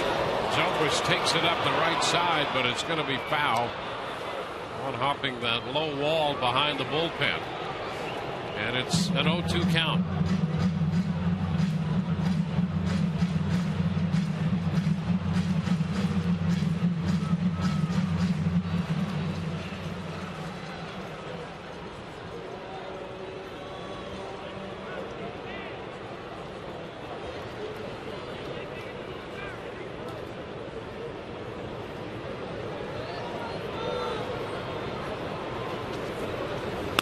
Way wide and off the mitt of Suzuki. Jennings to third, and Damon follows up to second base. This ball just sails on Breslow, and then Suzuki not able to corral it. Now you got the Rays with 2 runners in scoring position. This ball just away. Not a very good pitch, but certainly one that Suzuki was almost standing upright for and could have caught that ball, but clanked it. Pitch down and in. Takes it to a 2-2 count. Second wild pitch of the night charged to the Oakland staff. You know, Suzuki's caught more games than any other catcher in the major leagues over the last 4 years, and he's really having an off season here for Oakland. He's not hitting the way he did, and he's not throwing out runners the way he did. And you know, the other seasons, I really think both of these wild pitches, they're wild pitches, but they were pitches that we've seen him save before. Yeah, it's like he's a tick slow. You know what I mean? There's not that explosion. And look, you know, he's not a very big guy, so to carry that workload more than anybody else, like you said, catching more ball games than anybody else in Major League Baseball. Yeah, because he's a good catcher. Yeah. And a good overall player. You just wonder if he just needs a rest. Base hit up the middle. Jennings will score. Here comes Damon across the plate. The Rays get those 2 runs back. Zobrist just bounced it through the middle, picking up 2 runs batted in. Well, when teams are struggling, not playing well, those are the mistakes that get made. You got one hitter away from getting out of the inning. You throw a wild pitch, you put 2 runners in scoring position, and then you give up a 2-strike base hit. And all that work done by Oakland, cut that lead in half, is all for naught right away. Rays answer. It's Casey Kochman. Pops it up. It's a foul ball. Suzuki after it, and it's going to be out of play. Strike 1.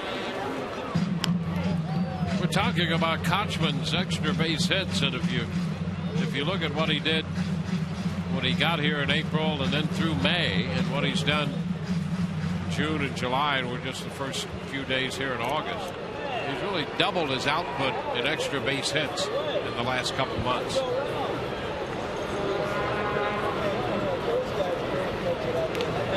First, Zobrist is back in there. Kochman doubled in a run and scored a run in the 5th.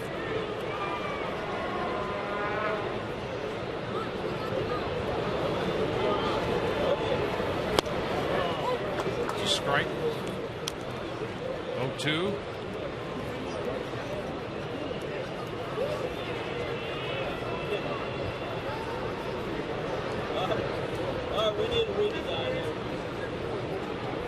New York scored 3 in the 6th in Boston. It's 3-2 New York. Pitch outside. 1 ball, 2 strikes.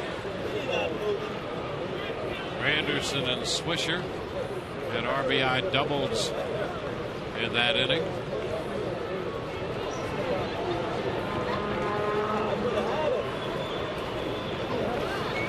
Runner takes off, and Kochman bounces it foul. Forces another pitch.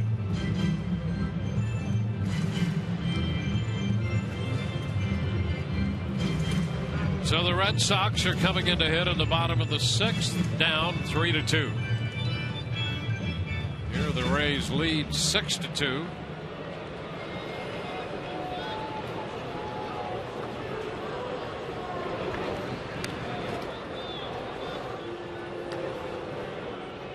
Zobrist back in. Kochman waiting for the next pitch from the left hand.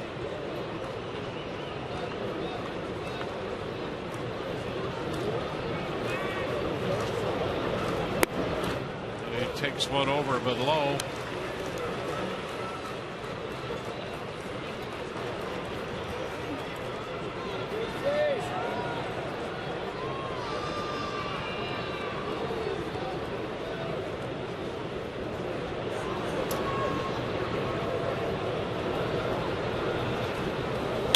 And another tap foul. Hey, another team that continues to be interesting. The Cleveland Indian Ball Club. They're starting today 3 games back of the Tigers in the Central, and they have a big series in Texas. They've jumped to a 7-2 lead. Texas hitting in the bottom of the 3rd. There's a long way to go against that lineup and in that ballpark, but that's a big series for Cleveland. Runner goes, and the pitch is hit just foul. Well, here's a typical Kochman at bat, battling against the left-hander, fouling off pitches. He got behind. Now it's 2-2. Just missed an extra base hit right there. As opposed to the previous at-bat where he just ambushed. This is exactly like you said, more of the norm from Kochman, but he will every once in a while jump out there. But again, that idea of going the other way. Here with 2 strikes, he's trying to see the ball for a long time. Have that up the middle other way approach. And now it's a full count. Pitch low. 3 balls, 2 strikes. Rays have added a couple runs in the 6th.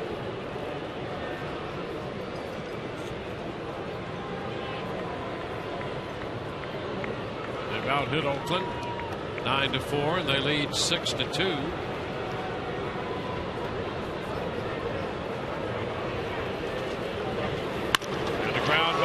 toward the middle, through into center. Zobrist's going to go to third. Foley will stop him there on the base hit into center field by Kochman. And the Rays again have men on the corners.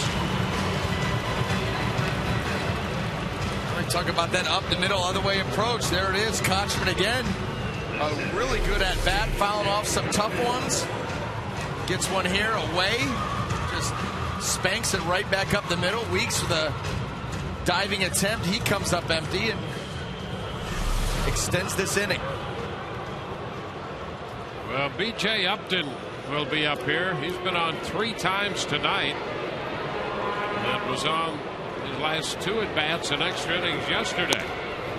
Swings and misses at the first pitch. Strike 1.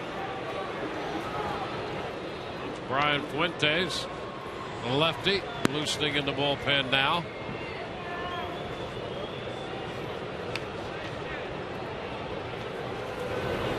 Ground ball, base hit through the hole. Zobrist scores. Kochman goes to second, and Upton reaches again, driving in the run to make it 7-2. He's been on base 6 consecutive times, 4 times tonight, and this time with an RBI single. Well, B.J. Upton, a nice job of staying down and through that slider. Just follows it right down. Hits that ball hard in the hole. No chance to make a play. The Rays add on their 7th run of the night.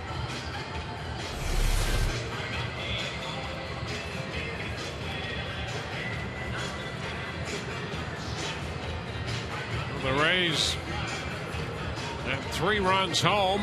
They had a 3-run 5th after putting up their first run in the 4th. They pushed Breslow to 30 pitches. Matt Joyce, the 8th man to come to the plate for the Rays. The pitch is a strike. Joyce has been on 3 times. Singled in the 2nd inning when Weeks and DeJesus had a little trouble with a pop-up out there.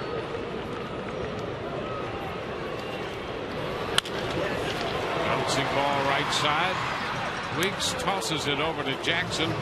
The Rays are retired, but they scored 3 and lead 7-2.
We move to the 7th inning.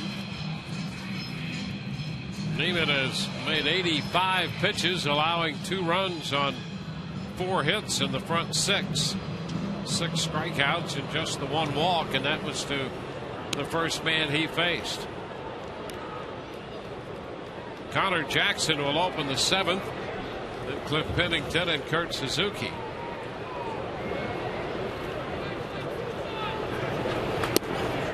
The pitch is a strike. Rays with 11 hits.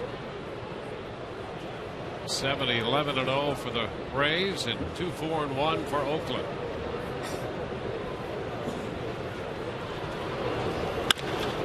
Jackson hits a fly ball to center, and Upton is there.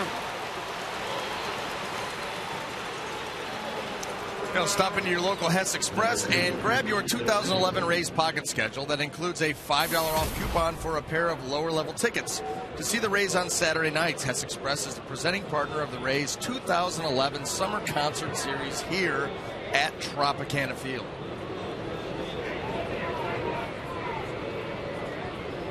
Pennington.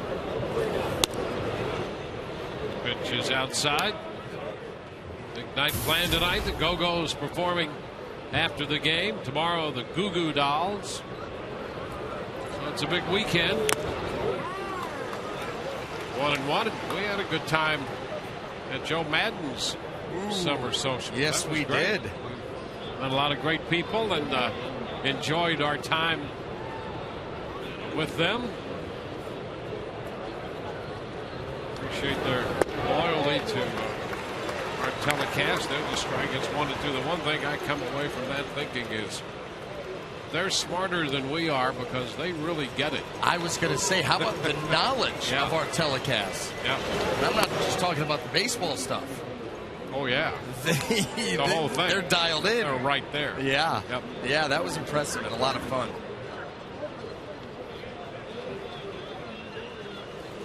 Two and two, the count now to Pennington.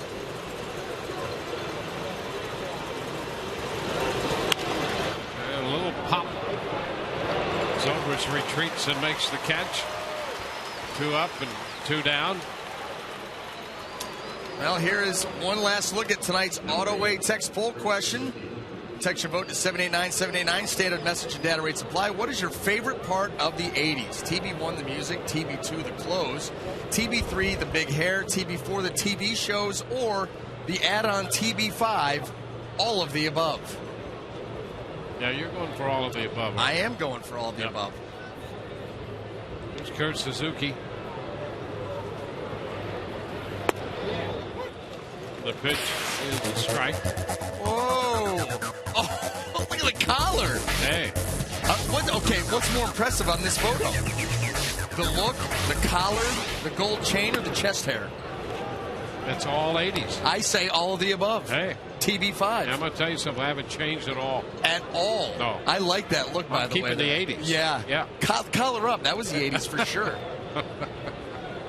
That was spring training. Ground ball that deflects off Neiman, but right to Kotzman to score that a pitcher first, and 1-2-3 in the top of the 7th inning. So it's 7th inning stretch time. Hail to the 80s. 7-2 Rays.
the seventh inning coming here at Tropicana Field with the Rays holding this 7-2 lead. 4 runs off the starter Moscoso and 3, as it turns out, unearned runs off Breslow.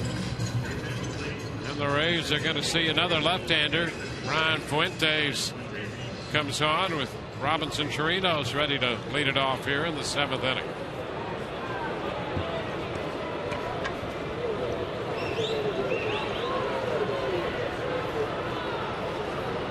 Chirinos drove in a run with a ground ball in the 4th inning that the starter Moscoso lost at his feet. Allowed a run to score before the pitcher picked it up and threw out Chirinos at first, but he had gotten the run home. And that opened up the floodgates. After that, 3 more in the 5th, 3 more in the 6th. Ray's offense has been busy. And so is Brian Fuentes with his 51st appearance. 2-8 record.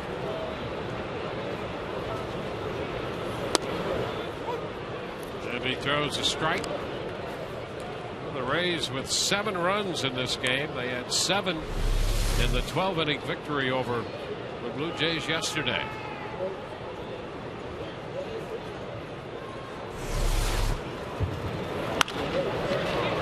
Pop fly. It's a tough play. And Weeks can't make it. Weeks a little down and out as he tried to go after that pop fly. And drops in there for Chirinos. Well, Weeks did not get a very good, well, let's just say the route was very interesting, to say the least. Kind of a circle route, and put himself in a position that he had to make an extremely difficult catch. Some pop-up right over his head. You see how he's trying to get out there to it. That would have been very difficult to make, and of course wasn't. That started from the initial break. Goes as a base hit for Chirinos, and there's Rodriguez ground ball. Weeks, Pennington 1, and over to first for the double play. So Rodriguez grounds into 2.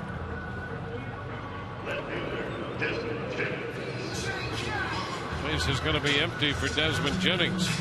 Yeah, the Rays with 9 runs on Wednesday, 7 runs yesterday, and 7 runs tonight. Here we go. Yeah. That late season push.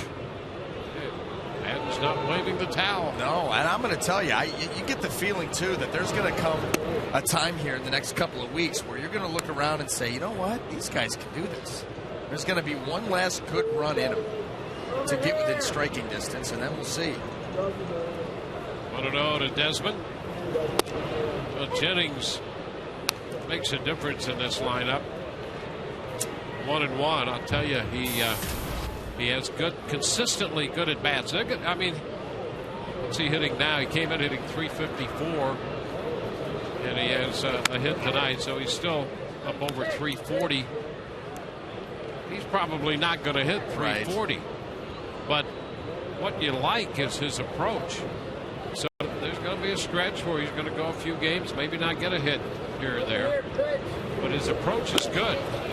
Tap out, and his effort is outstanding. It is, and you know, here's the thing, he doesn't hit like that. Let's say he's not going to be a 340 hitter, which he may not be, but you know what, you work some at bats. That approach leads to, you know, the guys in the dugout leading off a game, seeing a lot of pitches, seeing what the pitcher features. If he's able to draw some walks, then all of a sudden you bring that speed into play on the base paths. So even if he's not tearing the cover off the ball like he's doing right now, he can still be, you know, a very productive member of this offense just because of the little things that he'll do. And he's also got the, hey, I'm in a little bit of a slump here. We've seen the ability to bunt, then bunt for a hit. So he's got some weapons. Got a full count going here against Fuentes. It takes a close pitch for ball 4. So he's on base for the second time tonight.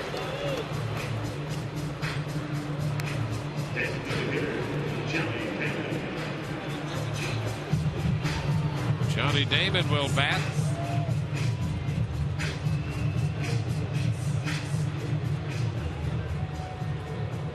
The Rays with a dozen hits.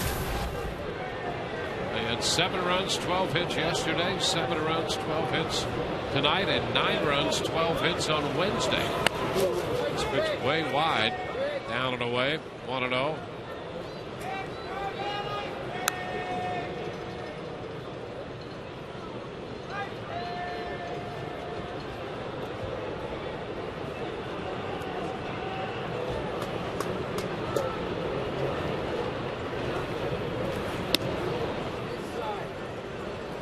2-0.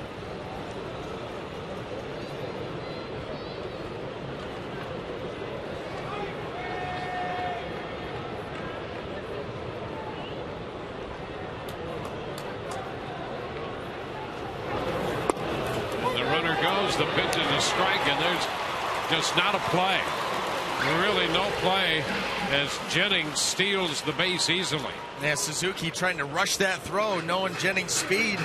He kind of yanks it over to the shortstop side of second base, but Jennings with a good jump and that elite speed.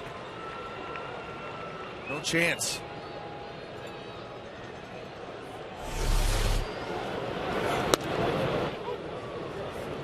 And that's a strike to Damon.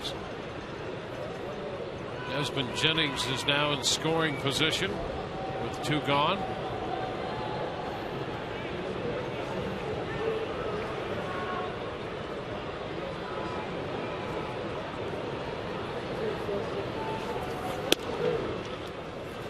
Full count.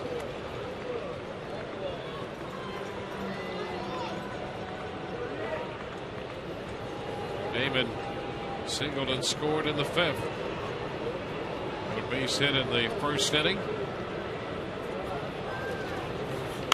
He fouls it back, and you could make a pretty good argument for a base hit in the 6th on the ball that was ruled an error on Breslow. And as a result of that scoring call, all 3 of those runs were unearned.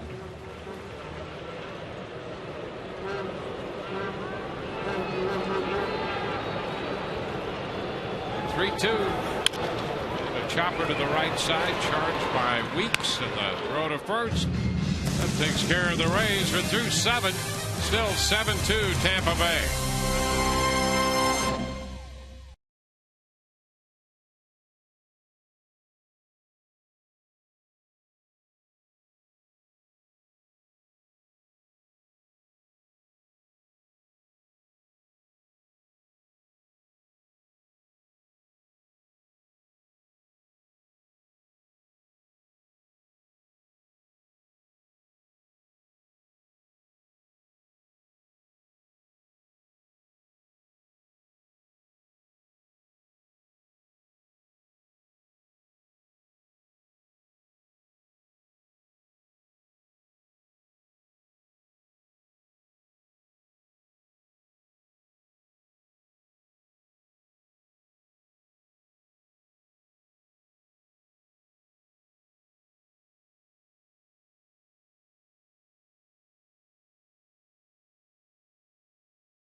Over the A's, 7-2. Well, this week on Fox Saturday Baseball, Curtis Granderson and the Yankees head to Boston to take on Adrian Gonzalez and the Red Sox in a showdown between 2 of the most bitter rivals in all of sports. This week's telecast of Fox Saturday Baseball begins at 4 Eastern, 3 Central, only on Fox.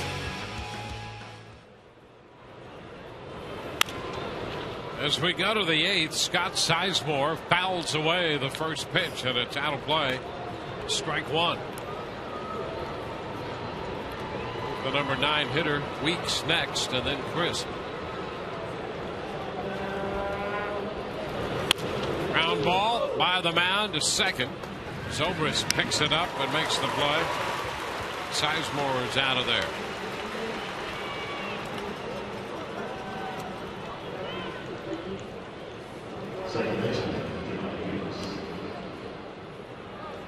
And Jamal Weeks, the top of the order.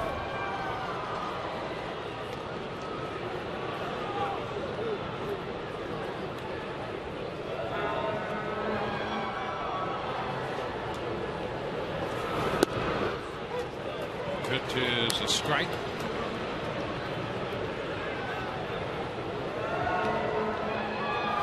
Todd visited the Weeks family. They're here to watch Jamal play in this series. And, we found that his grandfather and his father both good athletes, but his mother was also an all-state high school athlete. So both Ricky and Jamal had a lot going for them right from the get-go, and they are both playing in the big leagues. First round draft picks. Yeah, what are the odds of that? Coming from a talented family like that or not, still a lot that needs to go right for that to happen. Yeah, well, it's like the Uptons. Yeah. Swing and a miss. And Weeks out on strike. 7 strikeouts in the contest here for Neiman. Well, Neiman did the same thing to Weeks as he did to DeJesus. Earlier in the count, curveball for a strike. Once you get to 2 strikes, you've got to respect that pitch, be ready to swing at it, and then he takes it out of the strike zone and you chase. That's what you can do when you have command. Go crisp. It's a high fly ball, right field, and Joyce makes the catch, and it's a 1-2-3-8. 7 pitches. Bottom of the inning coming. 7-2 Rays.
When cancer strikes, strike back with Cyberknife and Tampa Bay Radiation Oncology.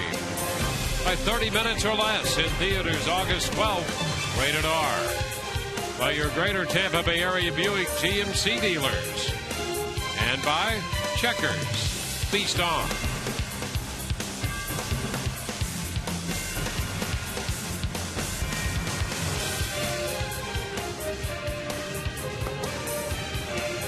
The Rays with 7 runs, 12 hits tonight.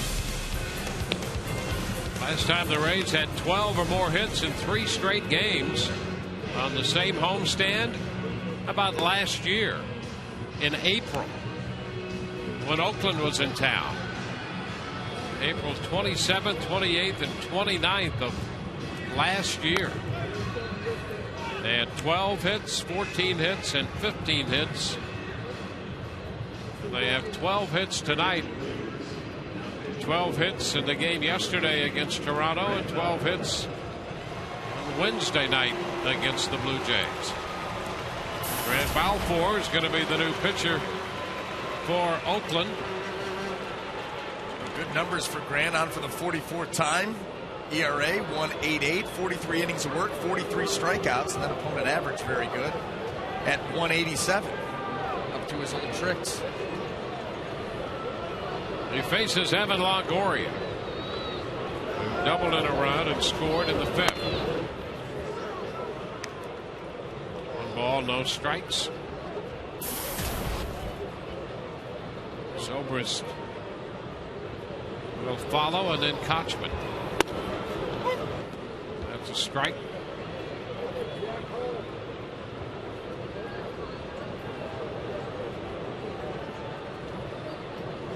Balfour hasn't pitched since the last day of July. 2-1. So he's getting some work in here. Yeah, Grant's obviously one of the back end of the bullpen guys that's going to come in most of the time when the A's have a lead.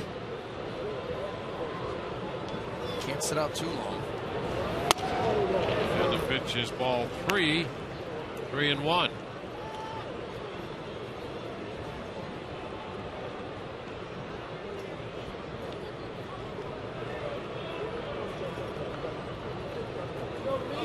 Now the pitch and a ground ball on one hop. Pennington at shortstop. Up with that, and Longoria's out of there. Yeah, that matches. Let's see, he's got 15. Came in having matched his previous high back in 08, so 15 consecutive scoreless innings. And still not happy about it. Out there yelling. He's given up just 1 run in his last 20 games. Ben Zobrist.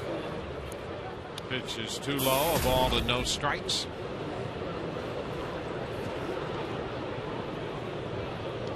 Ben singled home a couple runs in the 6th. It's 1-1.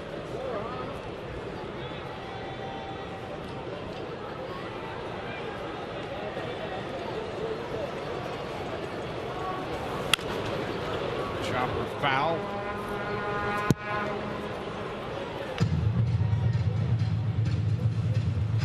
Now the Rays open the scoring tonight in the 4th inning.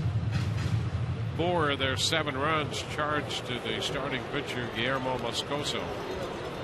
They got a run off him in the 4th and 3 in the 5th and 3 off Breslow in the 6th inning.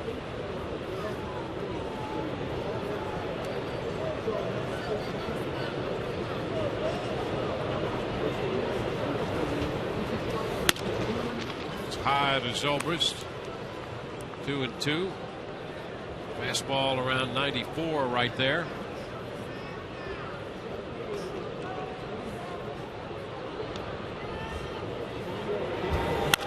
And a line drive. That ball is going to be fair and back toward the corner. Zobrist on his way to second with a double. Ben on for the 3rd time tonight, picking up his 35th double of the year. Well, they got a hanger right here. The rare breaking ball from Grant Balfour. That ball stayed middle of the plate up. Nice level swing. Ball gets hammered out into right field. And Ben Zobrist, what he's done well all year, the doubles.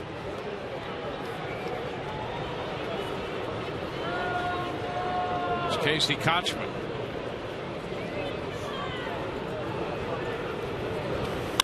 Kochman, after the fastball pops it up, it's going to be out of play.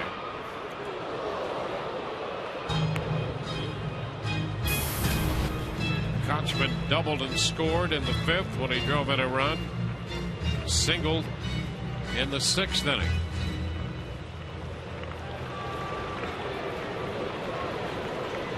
The 2 hits tonight, Casey up to 333.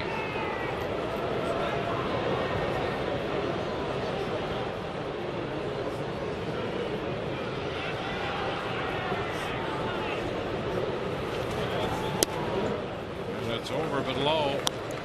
Now 1-1.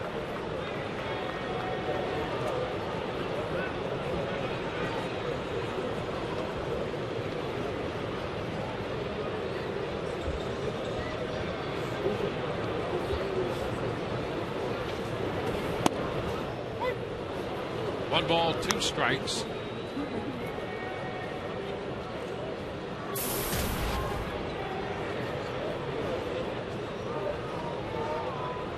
To New York, leading Boston at Fenway. through 7. Foul out of play.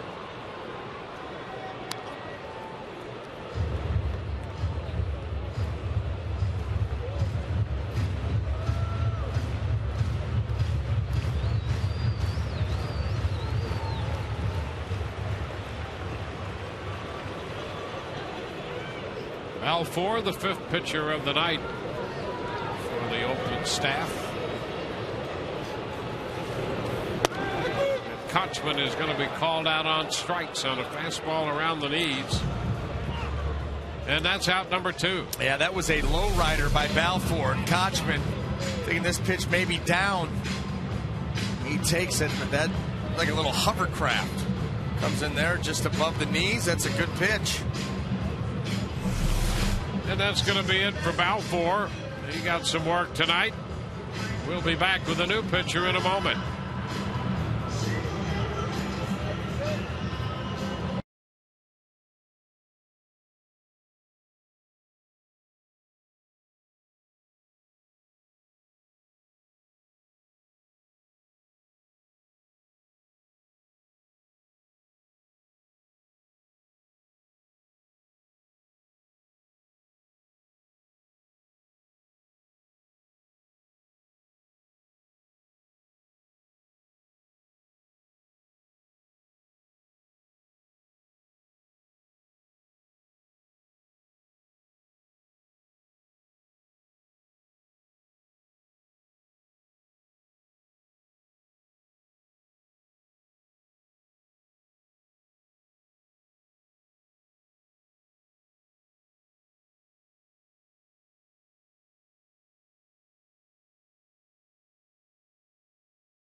Kochman looking on strikes.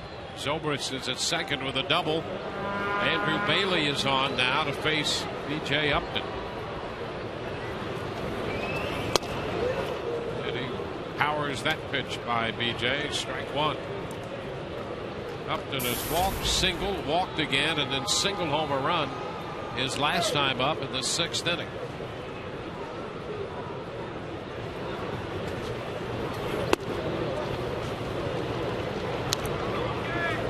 One. And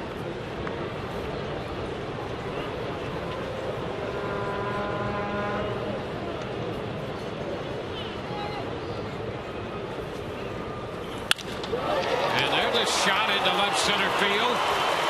One hop and back into that corner. Upton around second. He's going to go to third. He'll make it easily. He triples home the run.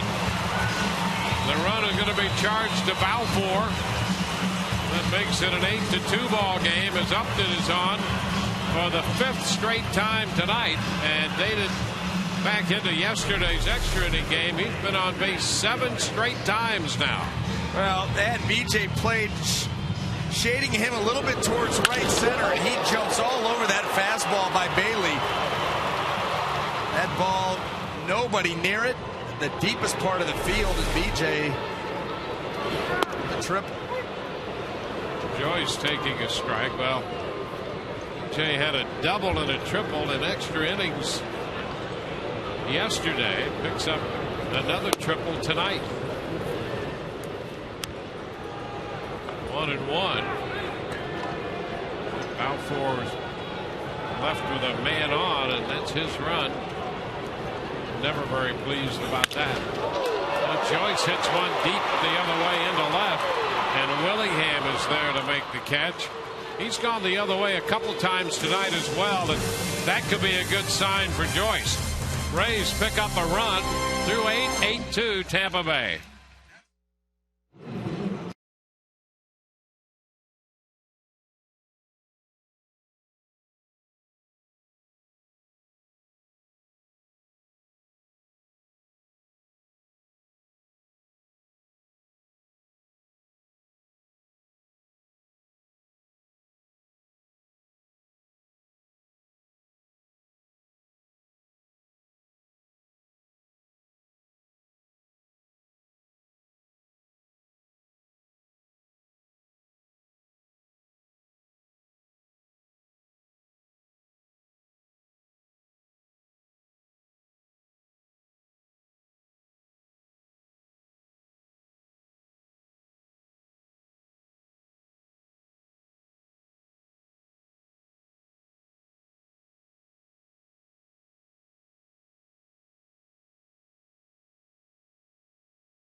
Does have a prior complete game against Oakland that came back on July the 10th in 2009, right here at the Trop when he shut them out on 7 hits. He struck out 6 and walked 3. Won that game 6-0. He made 118 pitches in that game, and he's up to 102 right now as he has an opportunity to go the distance.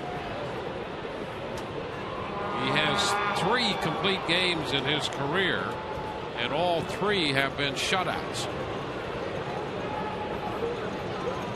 And he'll face Hideki Matsui, one of the hottest hitters in baseball, to begin the 9th inning. Pitches a ball. Matsui singled in the 4th. He's 1 for 3. And there's a shot deep to right. That baby's going to get out of here. He tees off on that one. A fastball. And that's going to make it 8-3. So Matsui hits his 10th home run of the year. And there was no question about that one.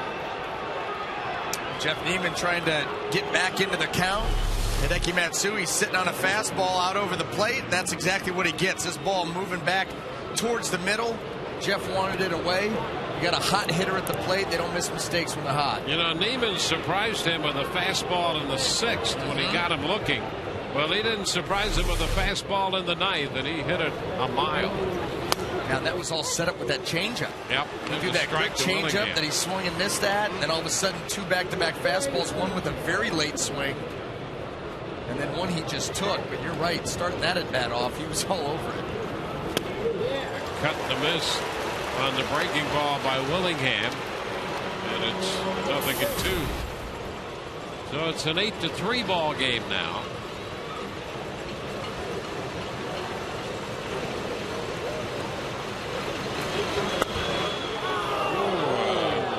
A little bit high, I guess. Chirinos, he was ready to fire that one around the infield. He thought he had strike 3, and I'll tell you, he did. Close enough. Saw that pitch called earlier. I think it was on Willingham, too. A ground ball down to third. Longoria is going to have to throw him out, and does. So Willingham is out number 1 in the 9th inning. Neiman has only 1 win here at Tropicana Field this year. And that was back on the 2nd of July when he beat the Cardinals 5-1. He pitched 6+ innings in that game. Struck out 5 and walked 2. Gave up that 1 run, a home run to Lance Berkman. Pitch is low to David DeJesus. A ball, no strikes.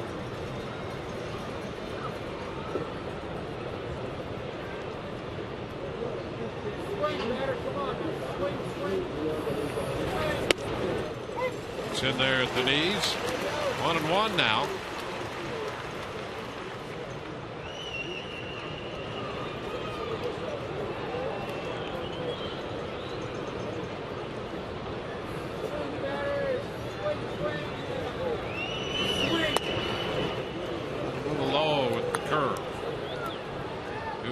And a strike.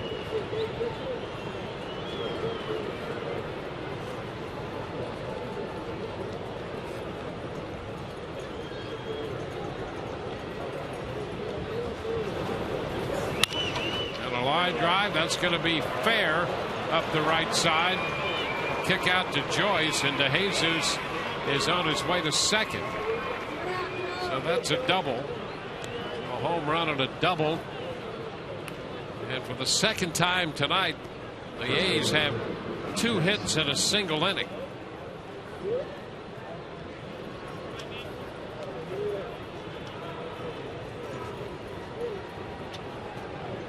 Well, nice job all night by Jeff Neiman in the pitch count. Real heavy innings. I guess the 6th inning was 17 pitches was his toughest. And that's really, it's nothing. Connor Jackson. Pitch low and away. Blocked by Chirinos on the curve. Harder with that curveball than some of the others we've seen. Well, you remember a couple at bats ago, first pitch curveball to start Connor Jackson. He lined it right back up the middle, hit a breaking ball in his last at bat. So Jeff Neiman making a decision to go curveball, but tried to hump up on it a little bit. Little tap. That's a foul ball. It's 1-1. Jeff right now at 114 pitches. He made 118 pitches 2 outs into the 7th inning at Seattle in his last outing when the Rays threw that combination shutout 8-0. And he had 11 strikeouts in that game. Boy, you talk about a pitch getting in on a guy. Wow. If he doesn't make contact, it hits him in the chest. Yeah. Wow. I don't know how he swung and made contact. Take a look at this. This ball's starting to bore in. I mean, wow. It's 1 ball, 2 strikes. Now you're going to feel that one way or another. Either when you make contact or when it makes contact with you. Strike 3 call. Connor Jackson just turns around and heads right back to the dugout with that curveball. Well, how about those last 2 pitches? Well, the fastball boring in to get the really bad swing off that thumbs, and then the hook. You follow that fastball in with that perfect sharp break. Jackson cannot even pull the trigger. Connor Jackson saying, really? Yeah. Really? Are you serious? I got to take that at bat to bed tonight. I'm going home. Right. Here's Cliff Pennington. And there's a curveball to start him. Strike 1.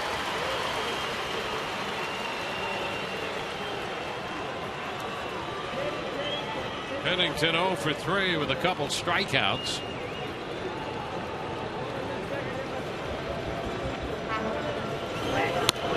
It's up and away. Well, I'm going to tell you, Neiman, there are some hitters tonight who really had tough at-bats in different ways. Jackson, the most recent, but DeJesus back in the 4th, Matsui in the 6th.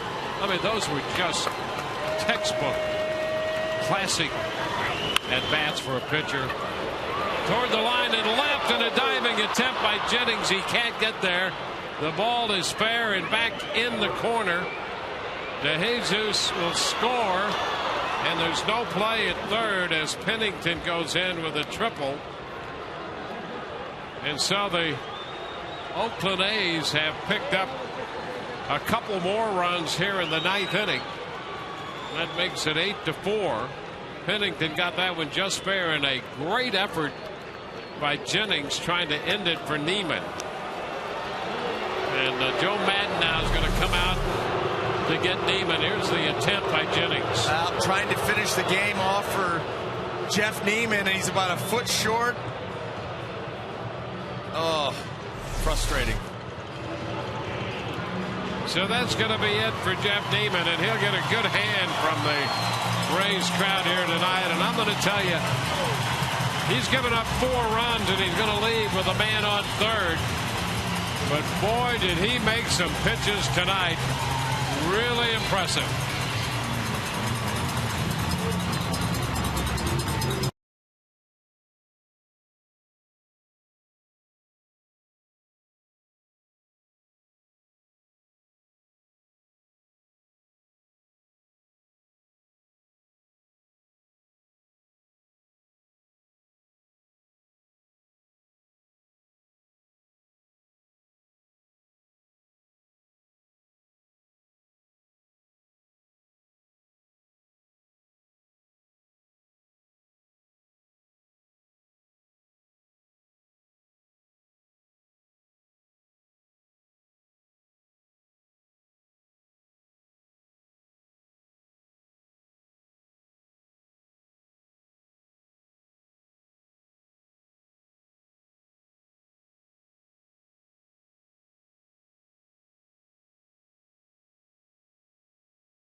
Style when you pick up the Raymond's Back to School set presented by Sagicor. You can pick yours up this Sunday when the Rays take on the Oakland A's. The first 10,000 kids, 14 get one. So visit RaysBaseball.com to get your tickets right now. Well, a career high by 1 pitch, 119 for Jim Neiman. He leaves after 8 2/3. Just too bad he couldn't go the distance, because boy, he made great pitches tonight. And leaves with a man at third base and 2 outs, and turns it over to Kyle Farnsworth. On for the 47th time, 20 out of 24 saves. ERA very good, 2.11. 42 2/3 innings, just 8 walks. Now it's Kurt Suzuki, the hitter. And the pitch from Farnsworth is upstairs, a ball, no strikes. Farnsworth worked an inning yesterday in that 12-inning game. He came on, picked up a strikeout in the inning he worked.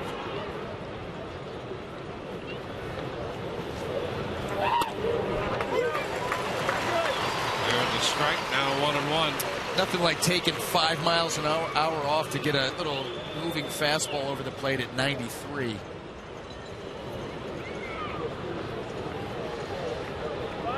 One ball, 1 strike. It's fouled back. That's going to be out of play. 1-2.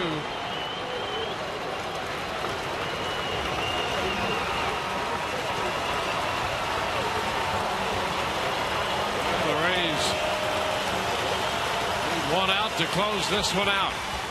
They've scored 8 runs on 14 hits, lead 8-4.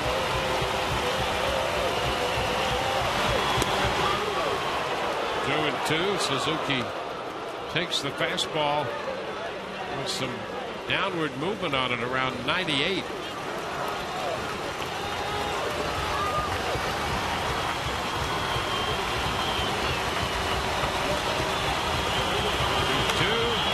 A little swing right there to stay alive. Just trying to play pepper and put that ball in play. I mean, Kurt Suzuki faced with a tough pitch right there. Just a little hack swing.